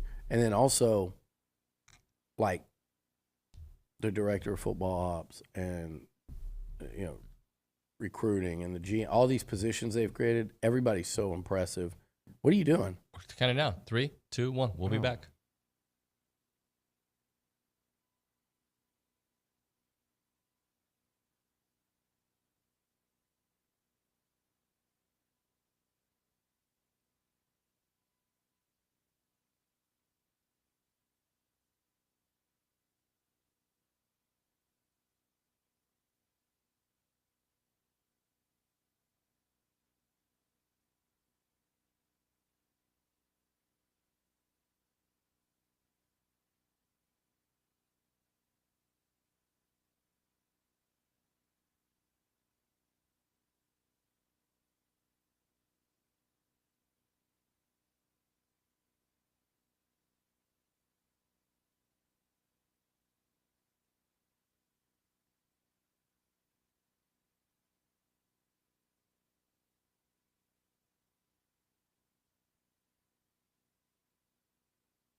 TexAgs Radio presented by David Gardner's Jewelers, Rollo Insurance Studio. Billy's with us here for the next half hour. We were finishing up our thoughts on Jordan Peterson, and I think I had to cut you off midway. Yeah, I was just talking about his support staff, too, and just everything about the team he's put together across the street has been just really refreshing, really impressive to see.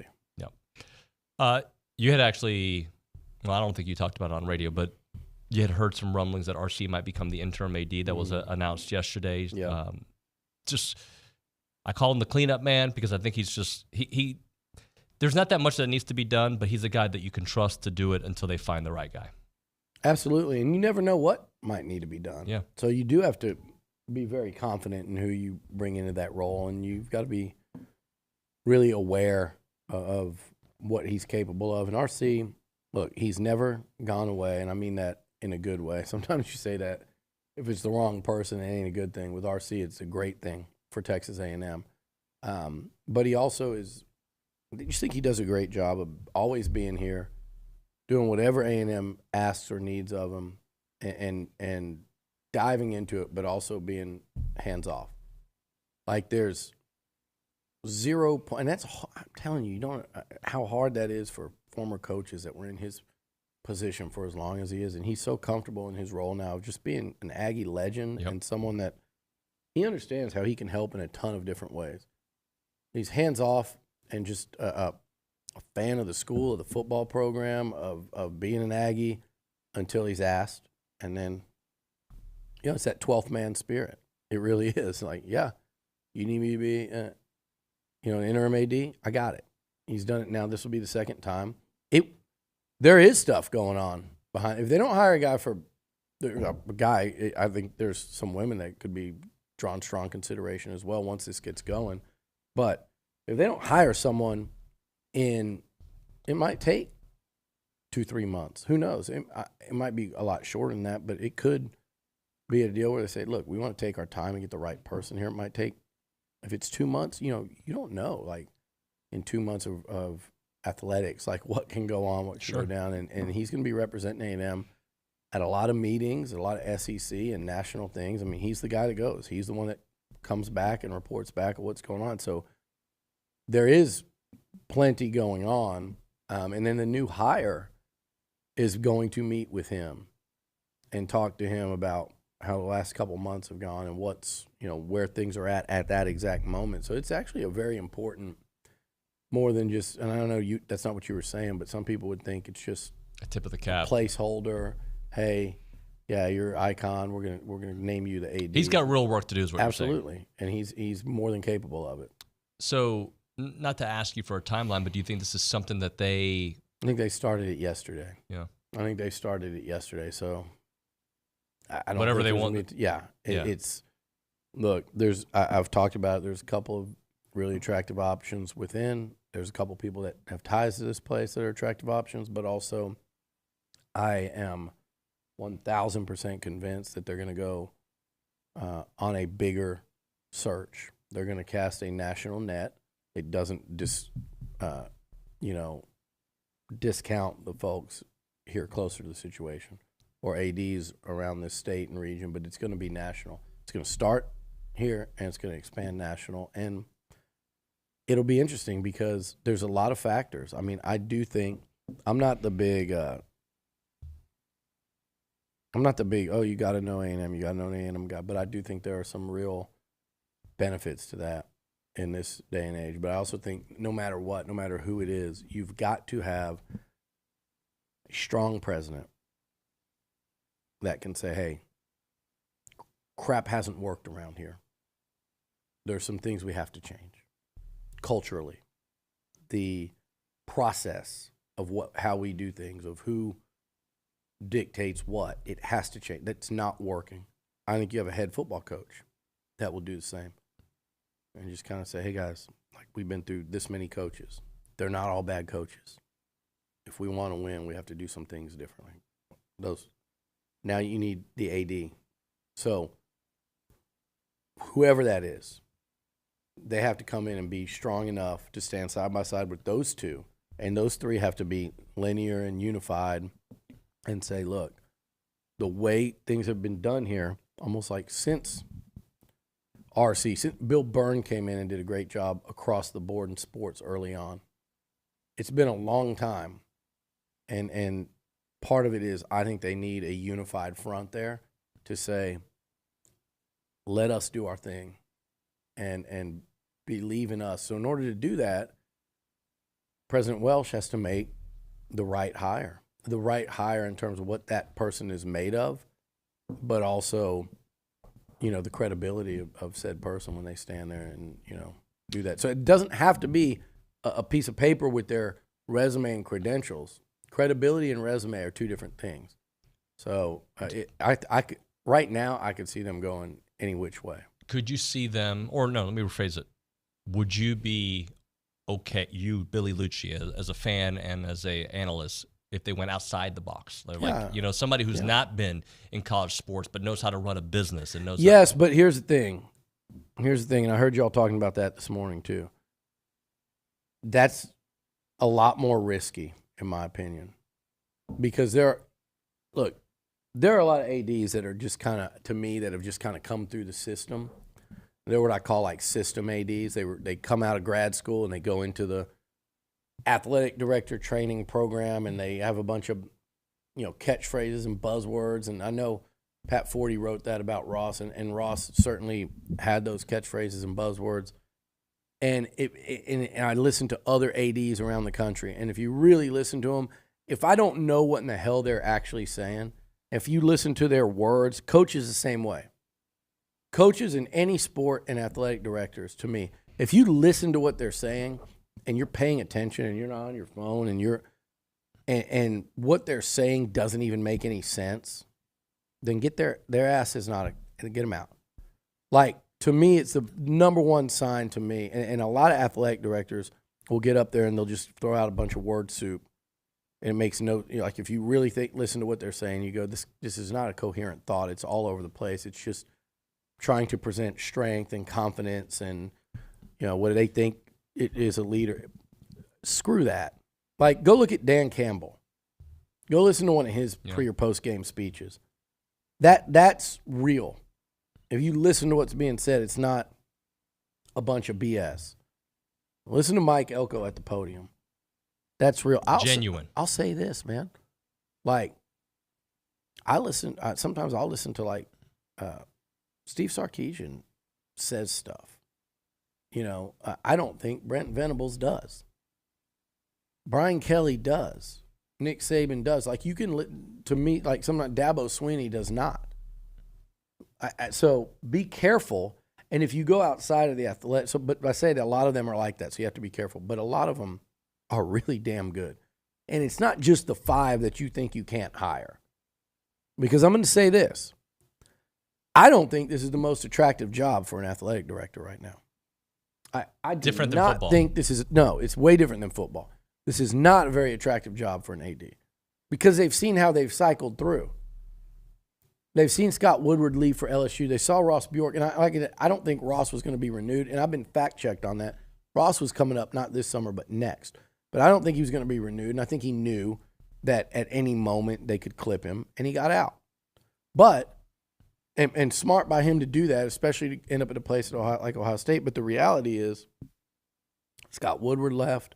You can give me the reason. Oh, he's from Baton Rouge, LSU. Ross Bjork left. Oh, well, they were going to probably run him out anyway. Doesn't matter. The last 2 ADs have left for LSU and Ohio State. There's a reason. You can pretend there's not, but there is. And so other ADs and their agents look at this job, and if they're at a good place, there's no reason to jump. Why do they want to leave to come? Now, you might find an AD at a good place that's like knocking on your door, and if they are, you better ask why, and you better find out why. Because maybe that place is okay with them leaving too, similar to what Ohio State just did. Maybe they didn't ask why enough. But so to me, I don't care where they go and get it, David, in terms of what they're cut from. They could be a non-athletic director, non-traditional, but if you do that, you better be really careful, because that's where I'm going to say your search committee. And I do think President Welsh is going to take consideration from a committee. I don't know. I was out of town yesterday. Did they release a committee, names and stuff? I haven't seen that. I think there'll be a committee. Whether they announce it or not, I don't know that they will. And it'll be, pretty well represented all the way around the department and even outside, I bet. But if you're going to go outside of sports and you're going to go get somebody from the business world or TV, it sounds really cool. Oh, the world's changing, and they've got to represent the athlete. And you might go TV's failing. You might go hire someone from one of these mega agencies or something because of NIL. No, you can build your staff accordingly around that. The athletic director role is still very difficult. I think it's more difficult here. I think it needs to be made less difficult here. But if you go out and hire someone from the outside of the sports, or at least the athletic department world, college sports, and go into the business side of it, or TV, or internet, or the agent, or whatever, I think you better have a damn good search committee, because your risk level goes exponentially up when you start, fishing in those waters. I don't particularly like it, to be honest with you. I get it. Yeah. I think the Brett Yormarks of the world, where it worked, probably doesn't work more often than that situation. I think it did work for the Big 12 it has. as well. I think it has. I think he's done an excellent job for that league. Yeah, no doubt. Texas fans would disagree, but they left. They got their last laugh. They said that guy was out to get them right and left, yet they had the tiebreaker favor them to get in if it was going to come to that. They had the officials against U of H just completely bailed them out in that game. All we heard about all year was them crying about Yormark. Lacrosse legend Robert Borden coming to Texas A&M, flipping from Duke. And I say legend, but everything I've heard, he was really, really good at it. An offensive lineman that can play lacrosse at an elite level. I think you, at 6'6", 290, I think that tells you all you need to know about what kind of athlete you're getting on the offensive line. And I'll tell you what else tells you all you need to know. I'll ask you this. How many players that were committed to Duke did Mike Elko and his staff flip, or even try to flip? 2, maybe? Who's the other one? When they're I could be wrong. When they're a running back they were looking at? Am I wrong about that? I might be wrong. He transferred. I'm talking about, maybe, but how many guys? The actual, you're talking about the running back from Florida that was, but of their commitment list, who'd they go on? Just Robert, right? Yeah. That tells you all you need to know about how highly they thought of him.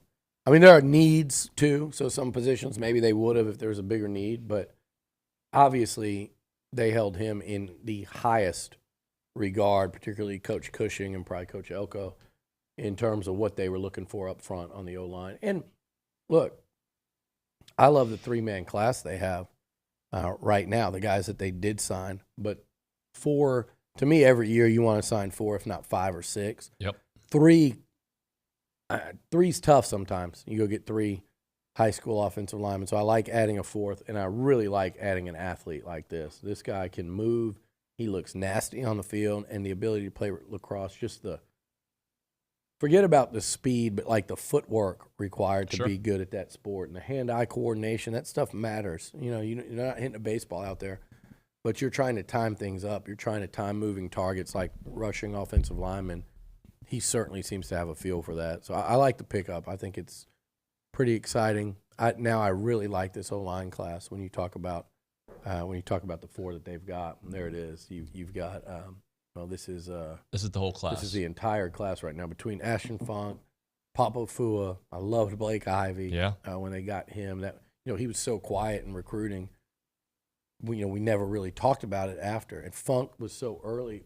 Papa Afua, these guys committed and didn't do anything else, which is not a bad thing with offensive linemen. They're quiet. They go out and play ball. I love those 3, and then you include Robert in there, and it's like, okay, this is a nice first offensive line class for Cushing, and you got the 3 blockers out of the portal. And I'm going to be honest with you, Billy. Like when I look at what we have coming back and the new transfers, some of the guys that we've seen here at A&M the last couple of years, the Bryce Fosters, the Fotheries, I'm just excited to see where their game goes with new coaching. No question. And look, it just is what it is. The reality is that was a poorly coached unit the last couple of years. The first year, you'd hoped it would make a jump the second. I was more than willing to give the benefit of the doubt, and I think it was right to do that. And they just didn't get a whole lot better. They just didn't. I mean, they were really bad at times, and we come in here and talk with Steve and Seth, and I talk to other people that understand offensive line, including other college places, including the NFL, including opponents of A&M, and they just thought the thing everyone came back to is really poor technique, poorly coached, asking them to do almost too much in the schemes, and we'll see. We'll see how much a coach and a style of play can change things for individuals and a unit. Yeah. There's reason to be optimistic. I think everyone's beaten down enough where you're like, well, we need to see it. But I think, look, if Bryce Foster or Deuce Fothery or Trey Zune or Cam Dewberry or Chase Bisontis, we saw Chase Bisontis' offer list when he went in the portal. Yeah. That's a perfect example. Go look at everybody that went after him immediately. Was it like Tennessee, LSU, Ohio State, all those, Mark Naboo, all those guys. If any of them went in the portal, you watch who their offers were from. Watch who would go after and try to sign them, because they're incredibly talented. And then you mix in the 3 transfers, and now you got real competition. You got real depth. And then you mix in these true freshmen, and they don't have to come in and play right away, and they can develop for a year. So they've got a nice mix up front, I believe. All right, let's hit a break here. We'll come back, talk some a little Aggie basketball, big game coming up tonight against Missouri. Right now, though, Heritage Films, Chance McClain's company. The website is yourheritagefilm.com. With my pops in the hospital this week, I'm really reflecting on telling his story, and I'm not just saying that because of an advertisement. I'm saying like we're talking about old times there in the hospital room, and it was such a cool thing that we were able to capture his story years back with Chance and tell his story about escaping Cuba and meeting my mom here in the United States and starting their family and being a dishwasher and then an engineer here in town and all the things he had gone through that I've told my kids their story, his story, I should say. But it's not with that same passion. It's not with the same recall that he did for us when Chance linked up with him and told his story. Your dad's got that story. Your uncle's got that story. You've got that story, because all of us have a story within us that should be restored and told for generation after generation. And that's what you can do with Heritage Films. They also do a Year Flicks, which is our 20-minute version of the same 2-hour documentary, right? 20-minute, but it's not really the same. It's more Q&A form, green screen, a little bit more fun, finding out about what your kids likes and dislikes, and you can kind of do it every year, right? Freshman year of high school, sophomore year, junior year, when they start driving, senior year when they graduate and they pick their university. It's all cool, and Chance does it all at the website, yourheritagefilm.com, yourheritagefilm.com, 713-893-8341, 713-893-8341.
TexAgs Radio, presented by David Gardner's Jewelers, Rollo Insurance Studio.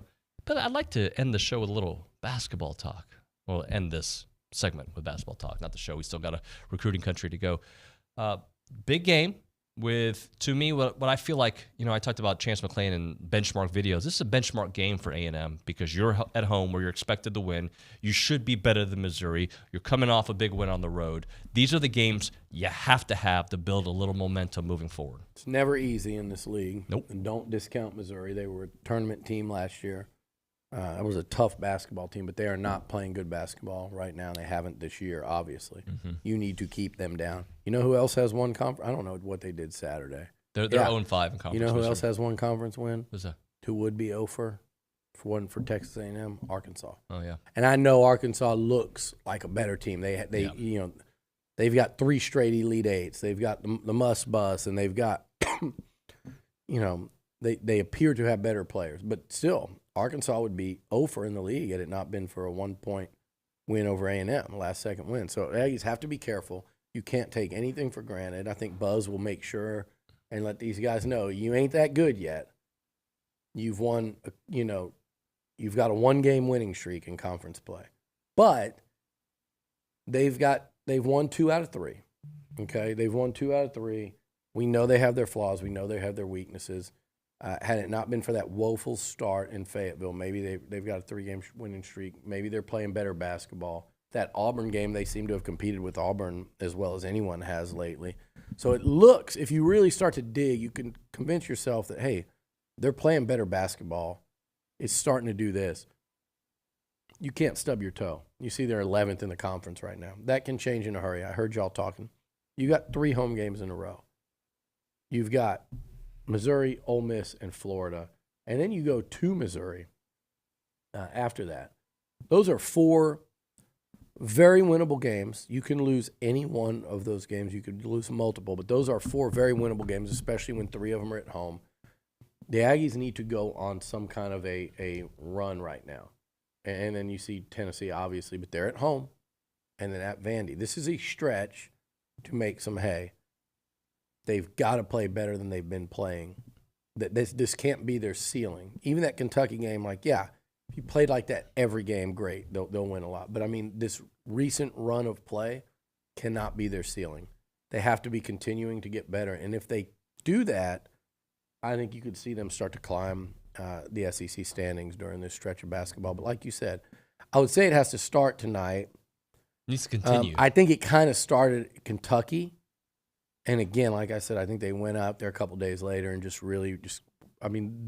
they've been a cold starting team at times, but that was different. That was just awful. LSU was awful at the start, but they managed to win the game. So does it start tonight? I think if you're going to say it started somewhere, it was probably that win over Kentucky. If they end up winning a bunch of games here and start playing really good ball, I would point at that, but maybe also that road win against an LSU team that came and thumped you by 15 like 2 weeks earlier. That was a big win Saturday. That was a big win for right here, and that was a big win just to show you what they were made of because it wasn't easy. I think it's a bad matchup for A&M with LSU with all that length. They had just beaten a ranked Ole Miss team at home. They were 4-1 in the conference, and you went in there and the PMAC was loud. It was popping, and that's a tough win to go get. Yeah. And they went and got it. So I think that game to me, the Kentucky game showed me in the second half against U of H, those showed me what this team is capable of when it's up here. Yep. That's what I saw in that win in that second half. What I saw, and really I would just stick to Kentucky because that was a Wade going unconscious in Houston. That Kentucky game showed me what this team at its best could look like in its current construction. Saturday in Baton Rouge showed me that this team might be starting to figure it out in terms of like what it's going to take. That game showed me the fight, and that game showed me, okay, this team is hell-bent on kind of getting past these struggles. I think I've misrepresented what they need. I kept on talking about there needs to be a Batman to Robin, right? You've got to have Wade and Boots, but I think it's deeper than that. I think you have to have, obviously, an alpha scorer like Wade, right? Yeah. But you need to have several guys have good offensive games. I'm not talking great. I'm saying you're talking about offensive rebounding too. Yeah. Right? Yeah. No, but the whole thing, right? Like it can't just be Wade and Boots or just Wade. It's got to be Wade, Boots with his 13 to 16. Anderson maybe gets you 8 to 10. Like it's got to be a collection of guys, and I think that's what we've seen with some of those players. I'd like to see Henry start playing this kind of ball too. That could really Henry from early kind of gets his scoring touch back. That could really be a big difference for this team, and so I'm kind of expecting that, to be honest with you. Yeah, and if they are able to get – so we talked a little bit earlier on the show because somebody talked about something I said yesterday that I feel like this team is on the same path that they were on last year for different reasons. Last year, that was a 15-3 conference team, but that team was perceived to be a 7 or 8 seed team. I think that's where this team is right now, and there's an opportunity to kind of enhance that and go beyond what you did last year, even if your conference record doesn't look the same. Yeah, I think so, but it has to be now. It has to start right now. It has to start in this stretch of schedule because it gets tougher on the back end. I know they only play, what were they talking this morning? After Ole Miss fell out, they play one ranked team the rest of the way in conference. That's 2 games. But you're at Tennessee. You're at Ole Miss. You have to play them twice. Play Tennessee twice. You're at Alabama. Like, I just named you 5 really tough ones, and that's without me even looking at that schedule again. I'm sure I'm missing one. So you might have another half dozen, even 7 really tough ones. Look at that there. South Carolina's playing great basketball. Mm-hmm. Arkansas just beat you. Mississippi State with, Tolu Smith. At Ole Miss, that is starting with that game against Tennessee, almost every game the rest of the way, I could tell you why it's tough. And the 2, and I know Georgia's playing better. Georgia's a lot better. The 2 lesser kind of teams out of that group are on the road, Vandy and Georgia. Yep. So everything about that closing kick is hard. So you better go into it with some wins under your belt, and you better go into it confident, playing well. But the game against Kentucky, to me, proved, Tennessee, that's going to be hard, right? Like, there's no doubt. That's why they're a top 5 team.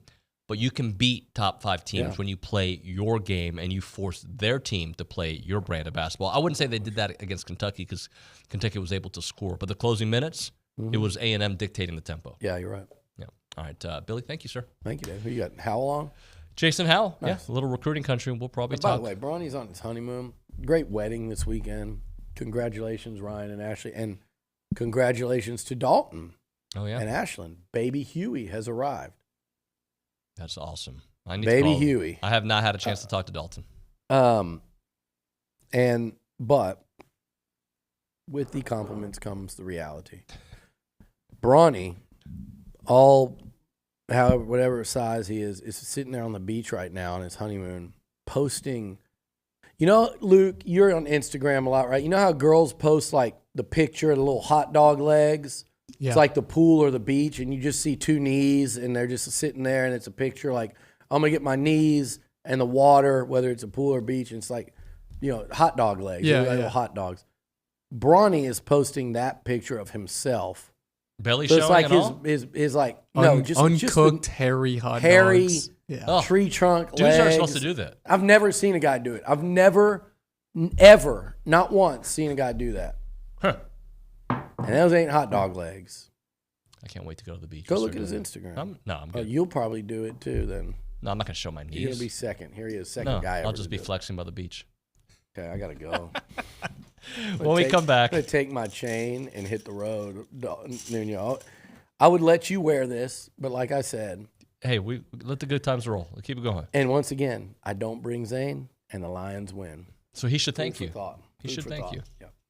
All right, when we come back, Jason Howell next on TexAgs Radio.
I'm just going to make this comment. Luke Evangelist told me to look up his huddle tape. I found it. He's an athlete. There's no basketball on this huddle tape, but he can play some lacrosse. So, Luke Evangelist, props to you, buddy. I found your page, and I will spend hours and hours researching the way you can move to your right and to your left for whenever we do play our game. It is TexAgs Radio. We are presented by David Gardner's Jewelers, Rollo Insurance Studio. Time for Recruiting Country, presented by Caprock Health System, a faster, patient-centered revolution in care with 2 ERs in the Bryan College Station area. You got the original 24-hour ER in South College Station on William D. Fitch, and the full hospital with ER in Bryan on Briarcrest, online at caprockhealthsystem.com. And with that, we go to the Brian Foley Law Hotline. Jason Howell is in the house. What's up, Jay Howell? How you doing, buddy? Oh, man, it's always a pleasure. Appreciate you having me on. Excited to talk some recruiting. It doesn't ever stop. Even when Bronny's getting married, we got stuff to talk about. So it's been crazy. So hey, I asked excited to jump into it. I asked Bronny this. I'll ask you too, how different your job has become over the last 2 years, because it was year-round before. But I think, and maybe if I'm wrong, the intensity and the windows, these pockets of a flurry of information have now been extended to last. Like there is no like it's all year, right? Yeah, and I'll be honest, it used to be once a guy signed for me, I was kind of like, okay, have fun wherever you're at, if you're at A&M or LSU, and now you might as well keep that number, plugged in, and you never know when it could come back around for you with this portal. Jimbo didn't really hit the portal as hard, and Elko's taken it to a whole different level, and that's added a whole new dimension to our job. And I think we're all still trying to figure, Liucci's the team guy, we're the recruiting guys, and there's you got to all work together to make it all kind of work out, So it's been a lot of fun with this whole deal. But yeah, the activity during a coaching change in particular is just nuts. I remember when Jimbo took the job, it was there for the first 2 months. It seemed like it was all over the place. So, and yeah, this has been even more so, since Elko's gotten the job in late November. So Bronny's at the beach with a Mai Tai with his phone, and he's typing up the news. Over the weekend, Robert Borden, the offensive lineman who was committed to Duke, did visit, and it seemed to be a success because just yesterday we found out he's coming here at A&M. Let's kind of break that down. Yeah, going into the visit, there was a lot of thought A&M had a really strong chance to flip him. Coach Elko and Coach Cushing played a huge role in him choosing Duke in the first place. They had established, strong relationship there, and knew that he really valued that education aspect and really fit what they wanted to do. I think Billy mentioned it. This is the only high school signee, the Dukes or high school commit, I guess, of Dukes that they targeted once they got to Texas A&M, and he was, targeted pretty early on. Once Cushing arrived at A&M, that was a guy that I think they really wanted. So getting him on his visit, his parents joined him, getting everybody on the same page. And once all that happened, it was a matter of time before I think they were able to get it across the finish line. And last night he pulled that trigger. So, but really love the addition. Really athletic. We talked about all region in lacrosse. He was all state in football, played on both sides of the ball. Left tackle, got in at defensive end and D tackle, made some things happen at Collierville. This is a guy who 6'6", 295, man. He does some pretty unique things and has some really strong gifts. And I love the intelligence aspect he brings to the table. Originally chose Duke over Vanderbilt, Stanford, and Purdue. So he brings a lot to the table, and a great addition to make it a 4-man offensive line class. Well, Billy said in the last segment the fact that A&M did not go hard after a bunch of Duke players, but they wanted him in particular. Yeah, and you brought up, I think, the running back Waters, and they kind of looked at the nickelback Brandon Johnson, but when it comes to high school signees, Robert was the guy that they really pursued. And yeah, I think that tells you a lot about what they saw as far as A&M's need at offensive line, as well as his potential. Like I said, he's valued as a 3-star, lineman, according to the services, but you watch his tape, there's a lot to really like. And as he grows and develops, especially, with what A&M has coming in strength and conditioning wise, you got to like what this guy brings to the table.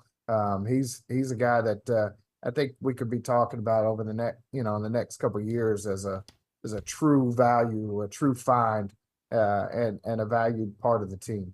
Jason Howell with us here on TexAgs Radio, presented by David Gardner's Jewelers. He is on the Brian Foley hotline. Good people can have a bad day. Call Brian Foley Law at 936-596-0407, serving Houston, the Woodlands, Conroe, and the Brazos Valley. Let's talk a little bit about the QBs that visited from the 25 class. Break that down for me, because we got Alex Mansky, is that right? Yep. You've got Keldor Ryan and Will Griffin. Well, Griffin's in the 26s, but you got he's one of the top in 26. But you got Mansky, who was one of the first offers for Coach Klein when he arrived in College Station. Offered him last summer after seeing him throw a camp, and just stayed on him all throughout, and made a really great relationship. I want to say he's got a few coaches he already knew on staff, so Mansky has some ties to A&M, and when they offered, they shot up the board.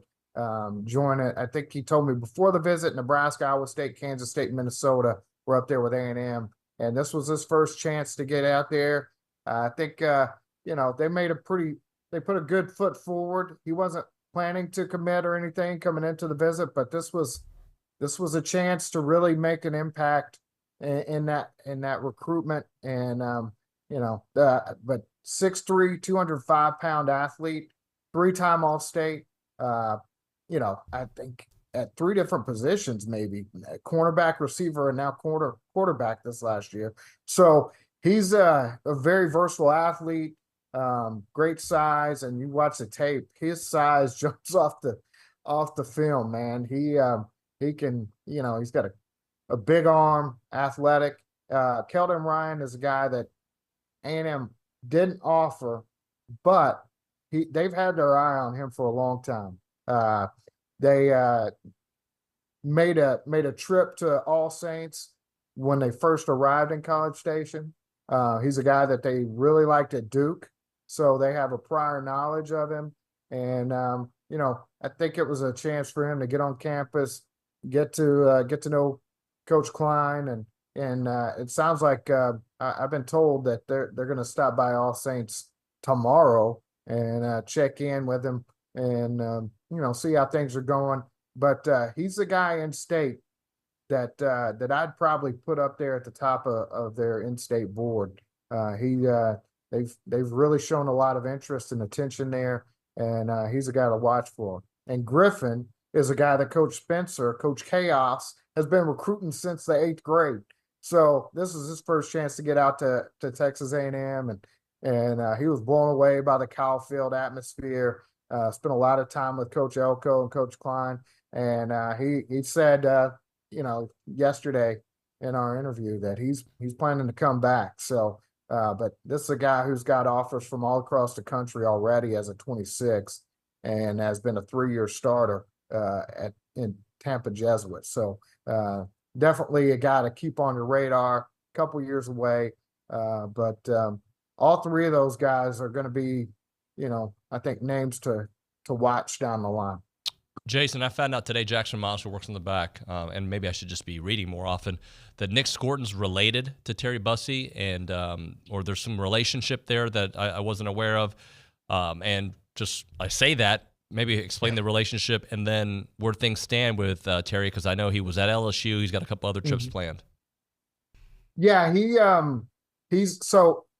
there is a relationship. I want to say they're cousins, and they know each other. There's conversations there, and I know Nick has been, in his ear a little bit about trying to get him to College Station with him, make sure that happens.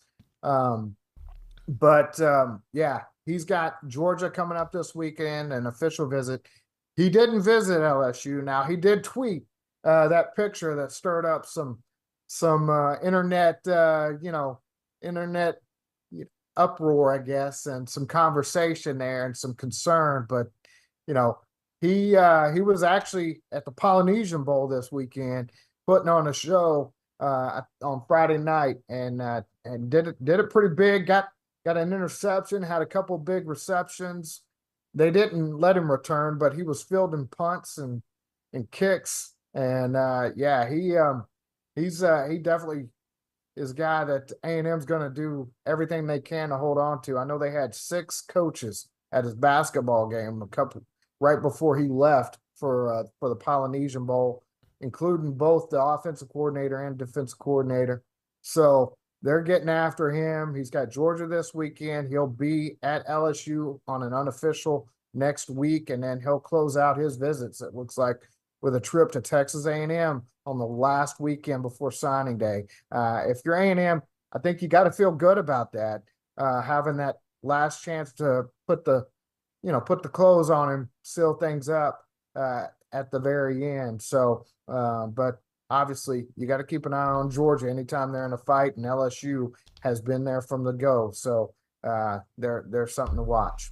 All right, Jason, let's hit a break here. We'll come back with some final thoughts on Recruiting Country, brought to you by Caprock Health. I don't know, for a moment I had a senior moment, like OB. Just kidding, OB. We'll have more here on TexAgs Radio.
It is TexAgs Radio. We're presented by David Gardner's Jewelers, Rollo Insurance Studio. Continuing on Recruiting Country, brought to you by Caprock Health. Jason Howell is on the Foley Hotline, Brian Foley Law Hotline. Jason, let's talk a little bit about junior days coming up and just busy days coming up for the Aggie recruiting staff.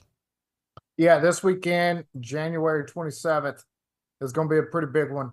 You got a lot of top in-state guys as well as some out-of-state guys planning to make it in for the junior day. Jordan Davison, standout running back out of Mater Dei in California, is a guy to keep an eye on. You've got Marcus Garcia and Ty Haywood out of Denton Ryan. You got a Bridgeland duo, Ryan Faggi and Jonte Newman coming in. Some stellar linebackers, Bo Barnes, Riley Pettijohn, Jaden Shelton, and one of their newest offers, Jamarian Phillips, a 26 out of South Oak Cliff linebacker that are all planning to get here for that. Then on the third, A&M's going to have another big group. So these last 2 weekends are going to be pretty huge for A&M when it comes to setting up that 25 and even the 26 class. I don't know if Ed Shute, one of the top 25s, did recently say, hey, he's got a commitment coming soon. Kelvion Riggins posted on Instagram that he's got decision plans on his mind. I don't know exactly when we'll see that, but I expect A&M to be very much involved with schools like Ohio State, Georgia, and LSU also in the mix for him. So a few things to keep an eye on there as A&M gets going. I know we've confirmed that Texas A&M commit Josh Moses is confirmed for the February 3rd visit, and we'll have plenty of updates and notes coming on on those confirmations and visit updates as throughout the week. Jason, let's talk a little bit about the portal because we had all that flurry of activity. It was just one thing after another. It's obviously slowed down for everybody. There's reasons for that. But you still got your eye close because you never know how these coaching changes, how things can open up. Yeah, absolutely. And I have a feeling Elko and staff are continuing to keep an eye on, new names as they come about. As we've seen with Alabama and Washington and even Arizona, as these coaches make moves, you're going to see some guys, even some key guys, put their name in the portal and take a look at their options when they may not have, otherwise. So it's going to be interesting and to see how it all shakes out. But I think with this, with classes starting, you're running up against, the clock on, getting enrolled in classes and things like that. But, up until the very end, I expect them to keep an eye on it. And so we have to as well. Right now, don't have any on my list. I know there's Bronny, before he left, mentioned Fort Bend Marshall safety Josh Lair got out of his letter of intent with Washington as a guy to keep an eye on. So maybe another 2024 signee in the future.